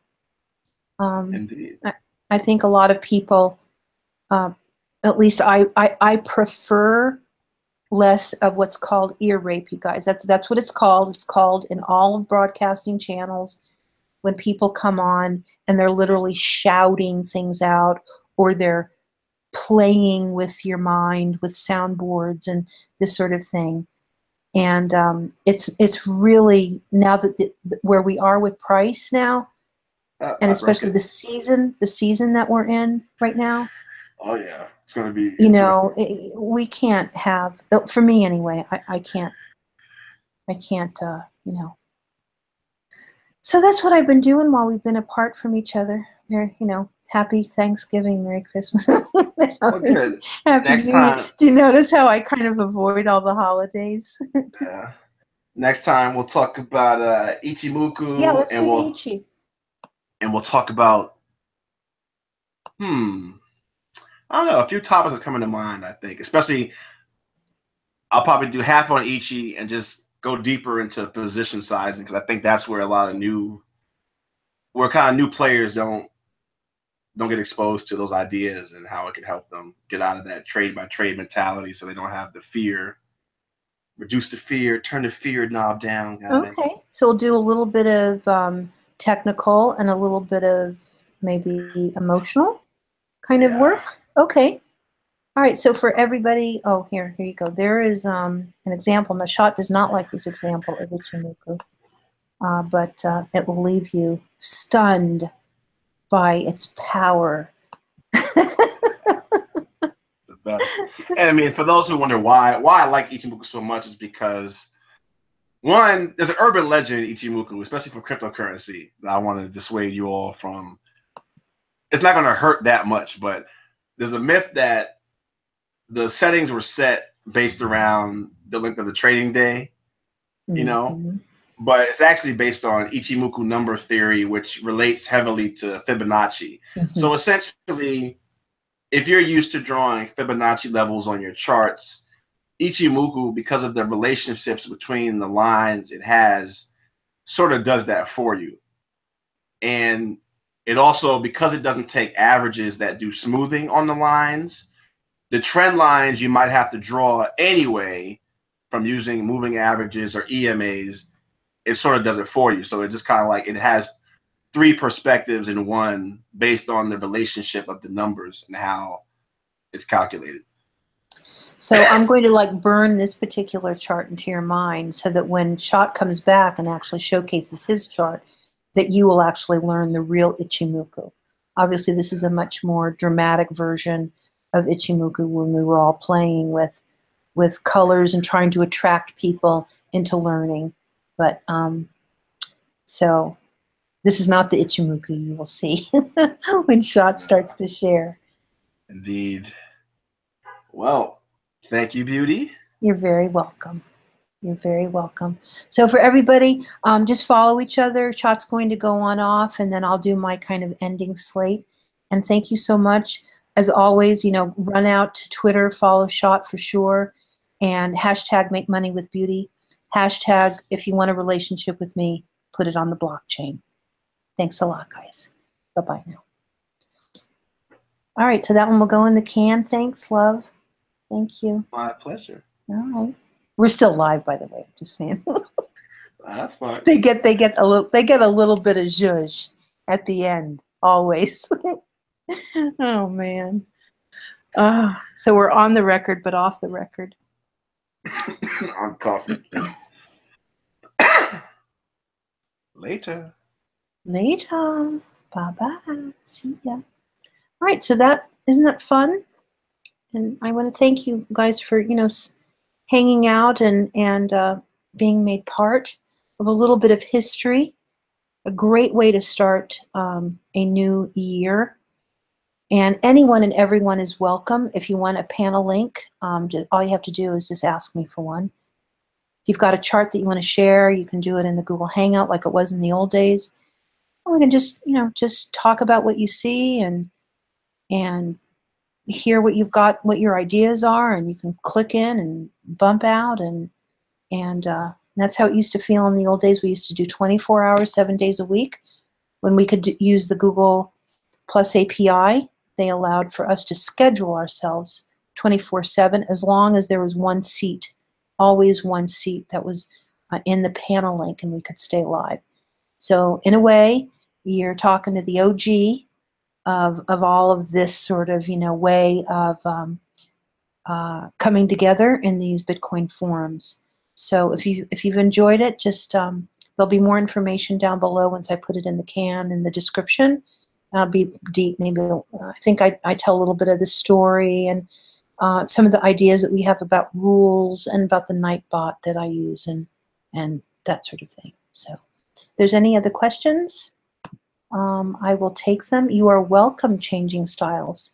And Europe here, what is the channel name on Discord? I mean, Europe, I don't know. Maybe when he, as you noticed, I didn't try and, get it out of him. I don't know if he's ready for prime time just yet. But as far as my Discord channel, it is ChartChatConnect. And I am happy to put a invite in the box. I put the invite out today. We got one person, which is good. And let me grab the Discord link.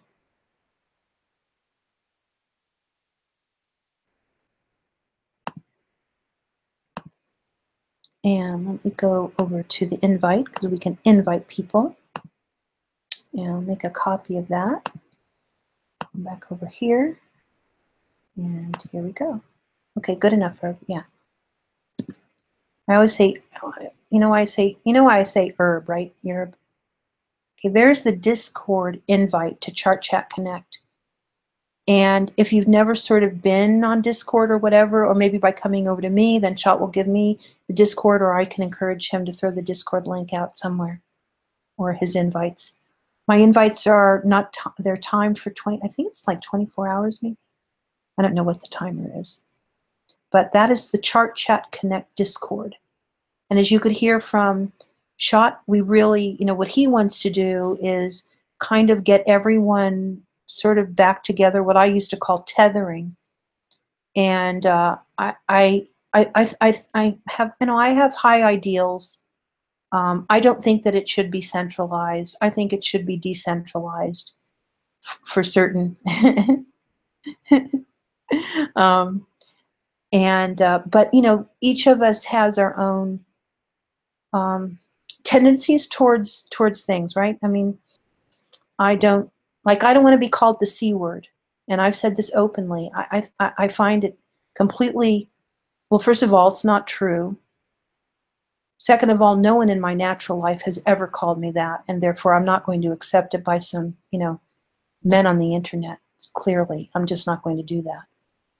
And the fact that I've had to reduce my internet life to that one rule that I have for me.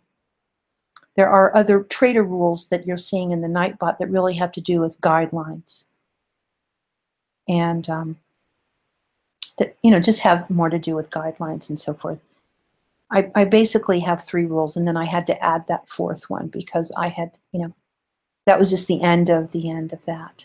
And I have every right to, to kind of draw a line in the sand. And I can tell you that every legacy trader, every tenured trader that I've spoken to the expectation is that that is not a word that is commonly, this whole idea that people call each other this is, you know, just is, it's not, that's not real. So, but, you know, if he can be the, kind of be the, I don't know, the yachtsman for that, you know, that, okay, well, there's this one and there's that one, and by sharing each other's channels, there's no harm, no foul, then fine. So, but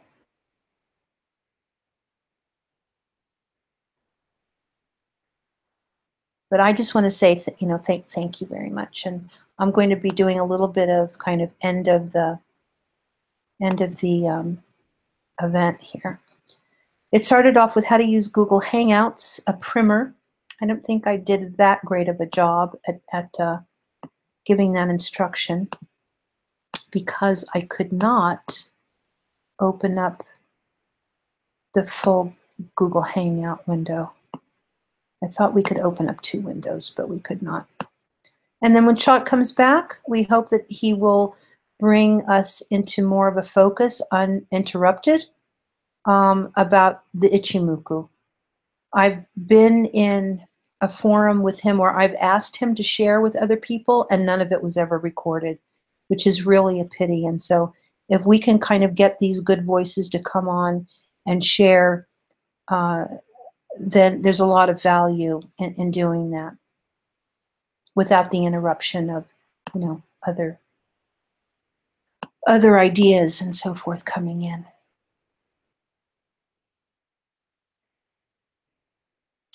Okay, I'm going to do a little bit of follow through with what's going on with Bitcoin. Let me do a Condor's Pass very quickly. On the BTC USD 60-minute Coinbase pair, here are our lines perfected. These are support, perfected, and cloned. And then I was lucky enough to find this clone up here, and it didn't come into play until, of course, this area. Notice it's a 2-channel. And that's where we're at. You could consider that we're flagging out here, which is pretty typical after a nice move to the upside and it tagged out. I will say, however, that I had located a little bit of a snag, and I was trying to actually draw Shot's attention. And it was that support had become resistance. I had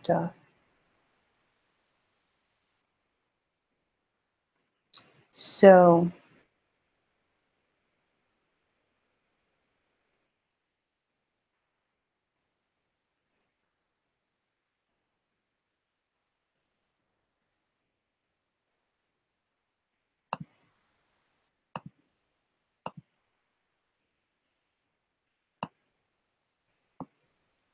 I'm listening to, so okay, let's see here. All right, I'll do the tick by tick for the next maybe 15 minutes while I work on the drop down. So if you guys want to ask me any questions or whatever, I'll be checking the chat back and forth.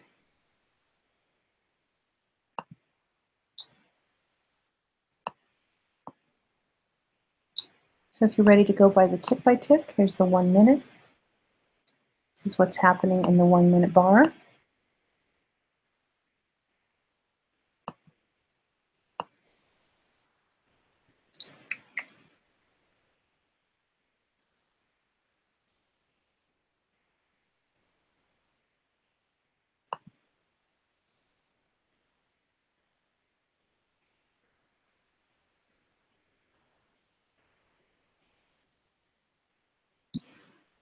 Alrighty. Okay, so disclaimers, and let me get my disclaimer out right now before we close it out. I highly suggest this for all of the forums going forward. And if this doesn't put you to sleep, nothing will.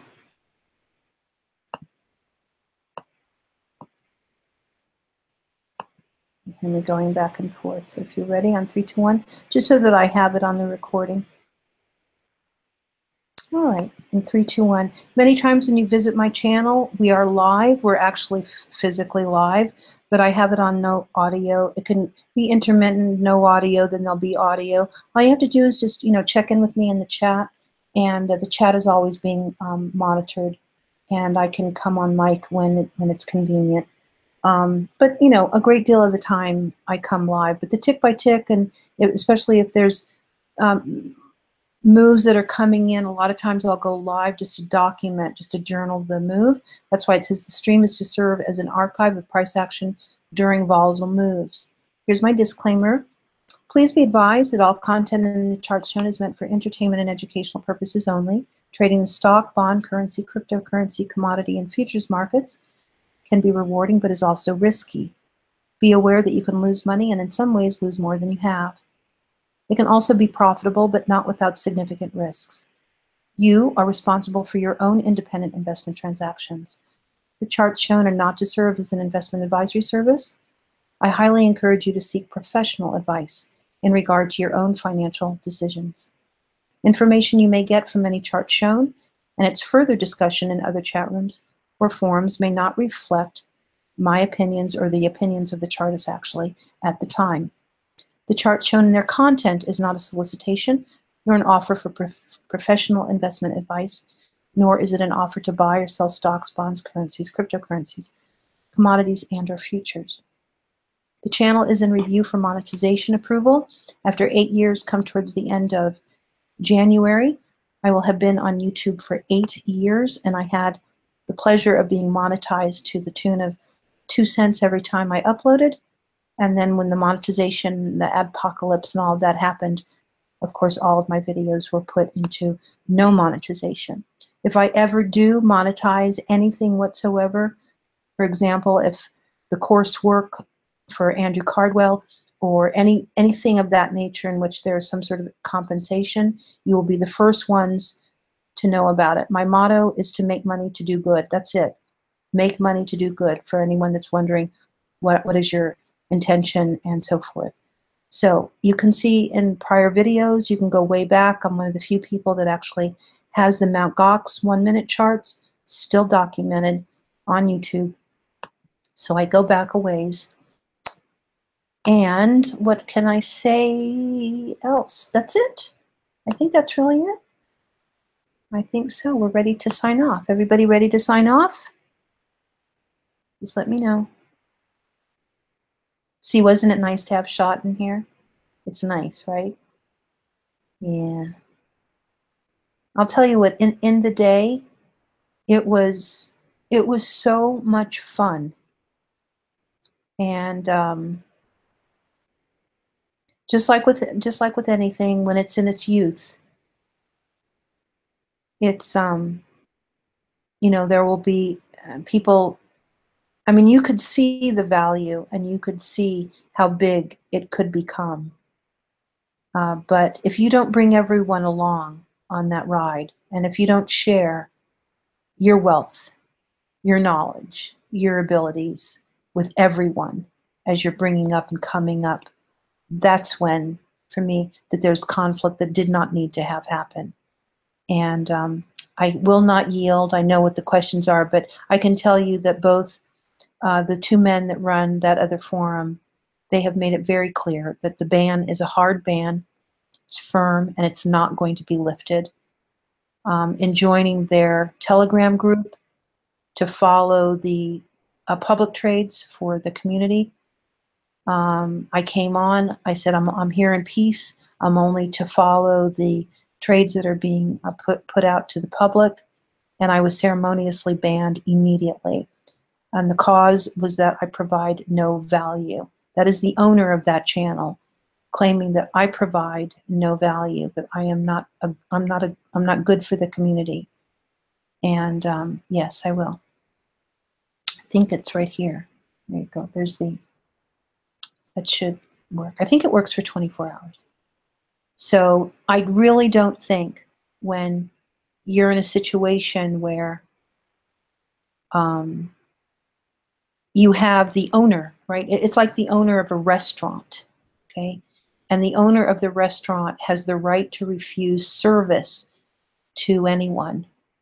And so when you're looked at being as someone that is a non-contributor, right?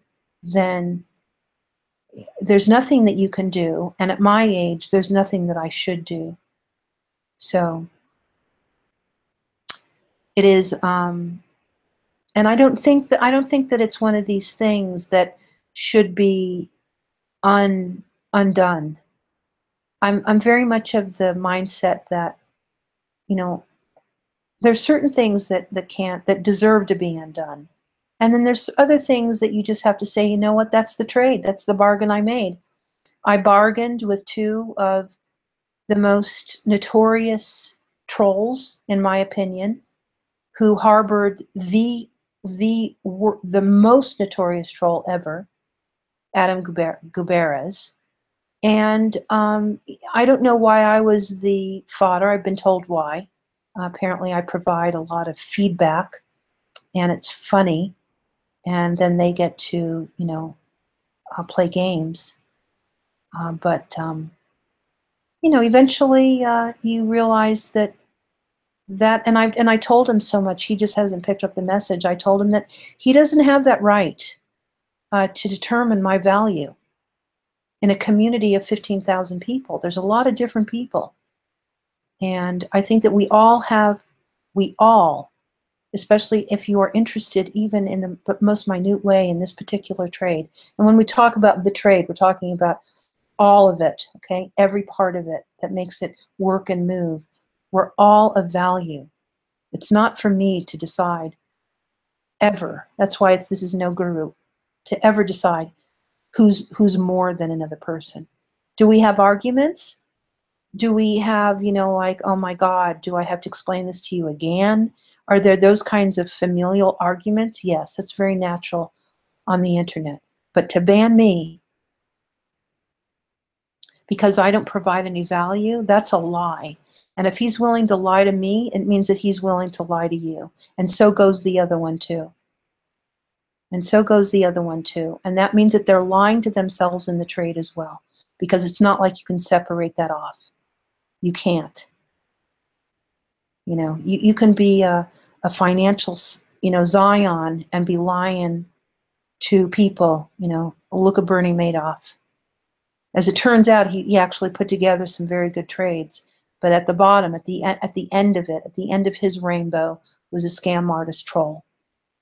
And I do think that they exist, and I don't have any reason any longer to pursue relationships with men that have a crude nature. They hate women, and they're disgusting in live on YouTube. I just don't. Not gonna buy. I'm just not gonna buy in. So, 15,000 people on their TeamSpeak, and I'm the one person that has no value. And another 700 seats. I'm sorry, 15,000 people on Telegram, and another 700 seats or something like that on the TeamSpeak server. And I'm banned. I'm banned from both of those environments, both of those communities, because one person, along with his partner, feel that I don't provide any value. So that's not right. And it's never been right, by the way. It's never been right since June 26, 2013.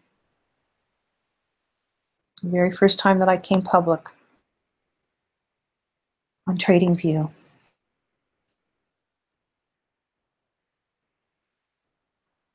But there goes the crypto drama for you. So you've got the Discord invite, and of course I'll go through those. And Jacob, what a shame, this community is too small for drama like that. I agree. Big attitude, small community. Yep, I was muted too, so I feel you. A lot of people on there say things just to wreck noobs on purpose.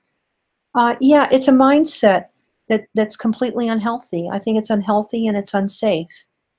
And I've been in conversations with newer or junior junior traders, and it's hard. I've had to tell people before they wanted to, go from hero to zero, which is, a lot of it has to do with your own personality. If your deal is that you want to go from hero to zero, it will happen no matter what you learn or what forum that you're in. But, I've had to come out and say, you need to stop. Like, no good is ever going to come from this. And then the other guys will say, shut up, Beauty. Like, don't tell him what to do. He can come up with his own ideas. And the person that I am, I have to come out and say, but he's not coming up with his own ideas. And so the arguments begin like that, So that's why, it's the hardest thing that you'll ever do. It's very lonely work. And coming into a Bitcoin forum, I mean, my gosh, I've known guys, from $12.50. And of course, I know people that were in the dollar trade. I know a couple of people that were in the 8-cent trade. And when I mean trade, they were buying or mining at 8 cents. And, so there's a pretty wide spectrum of reality. So, and then now we're up against so many new products coming on board and having to keep track of them and the teams and trying to make better decisions for ourselves. So much like that. So, but thank you too for the subscribes too. I appreciate it. If there's anybody that, like the only way that this can ever work, I do try and come on daily. I don't really know precisely what I'm going to be talking about, except for that it's always led by the chart. If there's any price activity, of course, I do try to go live. Recently, I've signed up with Open Bazaar. So I've been doing a few videos over the holiday about Open Bazaar.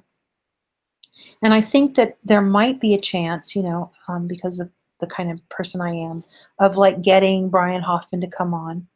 I'm trying to get their attention with these onboarding videos that I'm doing. So that's Open Bazaar. So it's just not a grab bag. It'll never be too far away from price action. It'll never be too far away from setups that I see and reactions to news, and it'll never ever be far from the trade itself. But there's no topics that are off. So okay, I guess maybe I should check my Discord and see if you guys just know that it's a baby channel, and you can see it's called ChartChatConnect. And I see that Grey Tut is over here. Thank you, Grey Tut, and Jake are both over here, and the people that are online that went ahead and joined are down here as well. So, just relax as we build the text channels, and I don't act like I know how to set up this right away. There's a few channels that look like full-blown, like, what can I say? They're fully blown out, right? The social channel is complete with YouTube every night, private Patreon links, private this and that, paywalls, and everything else. But what you can expect over at ChartChatConnect is that we are going back to the roots of what this was all supposed to be and feel like. That we chart, we look, we see, we share. We don't keep anything from each other in that way, as far as like, I know that I can be very cryptic. It's not because I'm trying to keep anything from you. I too have to learn how to explain and express what I already know, because I'm not a teacher. It's not part of my skill set. And of course, so we have the ChartChatConnect, just the welcome mat, which is anybody's deal. Hi, Yerb. Hi, everybody. It's so nice. Thank you, guys. A lot of this is rapport, time and rapport. Like Yerb and I have known each other. These relationships have gone back, like in crypto years, we're talking like 100 years. In real years, we're talking about coming into 5 years. And in some cases, even maybe a little longer than that. And it's interesting that at the beginning of the year, maybe this is the right time where people are like, listen, I want to be able to, I want to see what she's up to. And Benai, I mean, he knows so much, right? There's so many cool things that going back and forth and swapping ideas, and then each of us has, you know, unique talents. Whether it's, you know, photography, graphic arts, writing, teaching, some of the RSS stuff, the bot stuff. So thank you to IT Hakrosh. Thank you to Crackers, love that name, and Arc Zero, Gray Toot, and Jake REW. Thank you all, guys, very much. A lot of this is about time and rapport. It has really nothing to do with trust or trustworthiness or anything like that. You just get together and come over here, give us your chart, let us know what you're thinking, and then we sort of kind of move on. Hey, you, Gray Tut, I see you.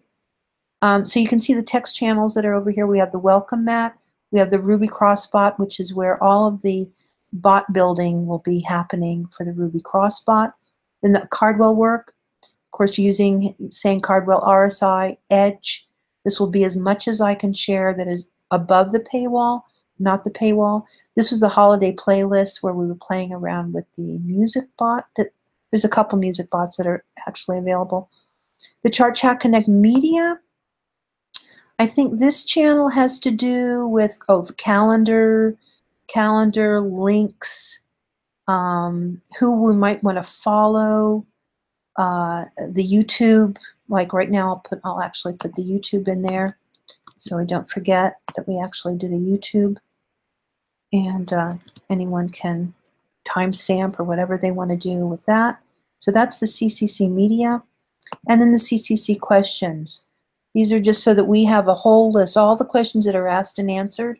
We can put them here, and then maybe one day, you know, because the search bar is so fabulous over here at Discord, that if you wanted to know about Ichimoku, you know, we can search Ichimoku, and then etc. It could work like that. And then the 2 voice channels. And I think the voice channels, they're, you know, my experience is that they're okay. They work until they don't work. But we have one that is for the, I guess, Donuts, which is the music bot, and then the other one is Voice to the Charts, which is what we were talking about before. So, and anyone is welcome, okay? I think it's a good thing. And we may do this where we keep it live January, February, March, and then we do a clean sweep. So that means that there's no banning, muting, flagging, reporting, or anything of that nature that happens over here. This is how it was in the very beginning. There is no such thing as banning, muting, flagging, reporting, or anything of that nature. Because if we can hang on for a season together and learn from each other for a season, and then we can go dark for a week or so and then power up again, and whoever wants to come back in comes back in. And I think that that might be the fair way. If you guys like that, let me know. It's an idea. And if Shad adopts it, like, that's massive. If he can kind of see the witness in that. Yes, you are talking to her. Yes, CryptoSig. Yes. And I ran across, well, I'm always in touch with the older guys, but I ran across Need Money. And man, I have to, there's a lot of things that I'd love to continue to talk to him about.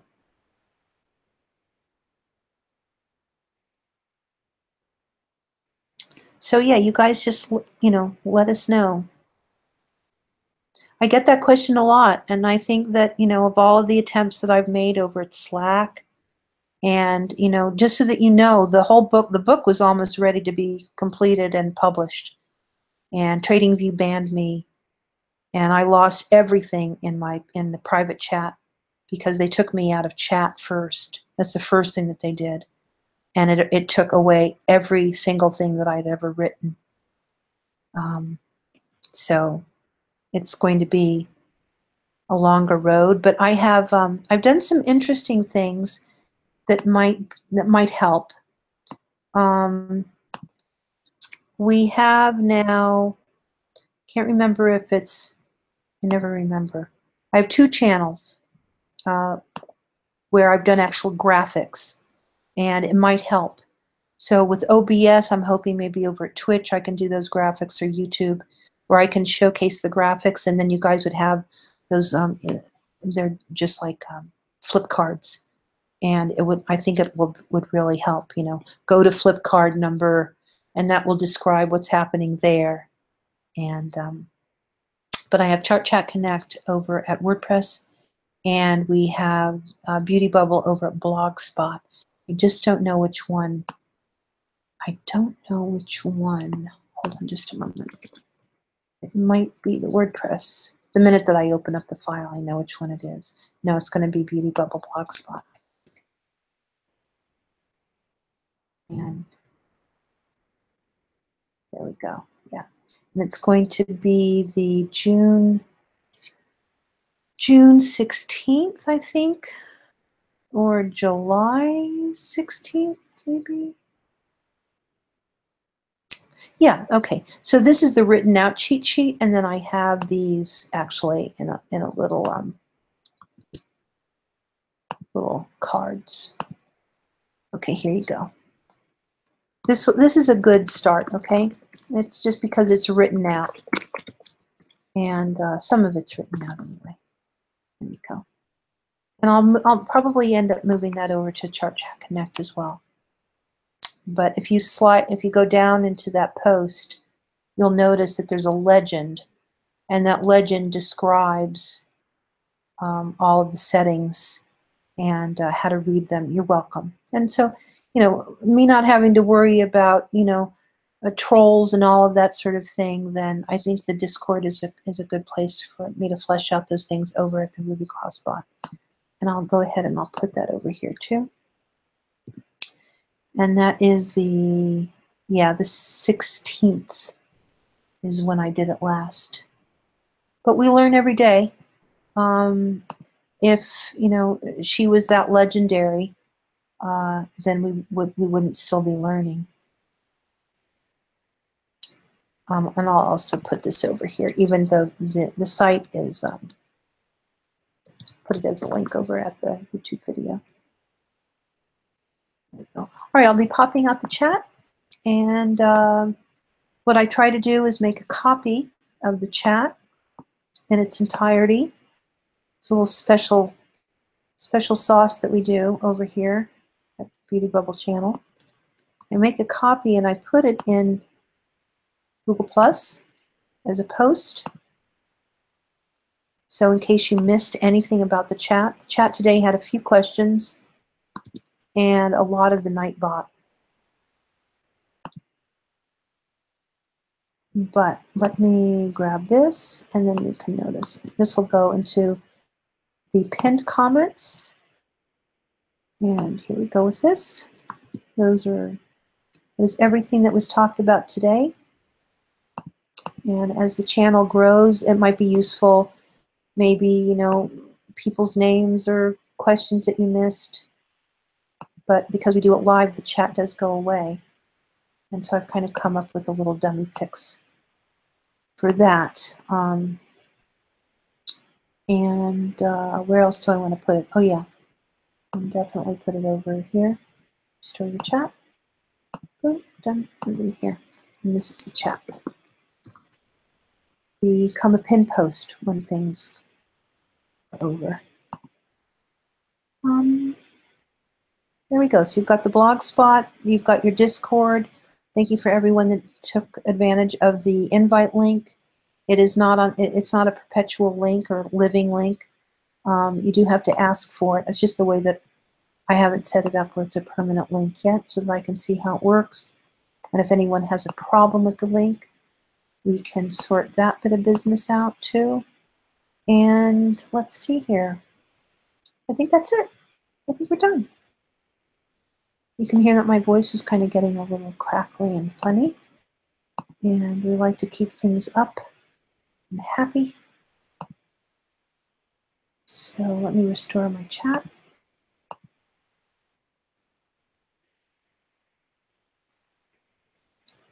Okay, guys. I will see you out there, okay? on the interwebs, as they say it. And thank you very much, really, for spending time with us tonight. And thank you very much to Shot. He knows. Love bug of my life, but they all are. Okay, bye, everybody.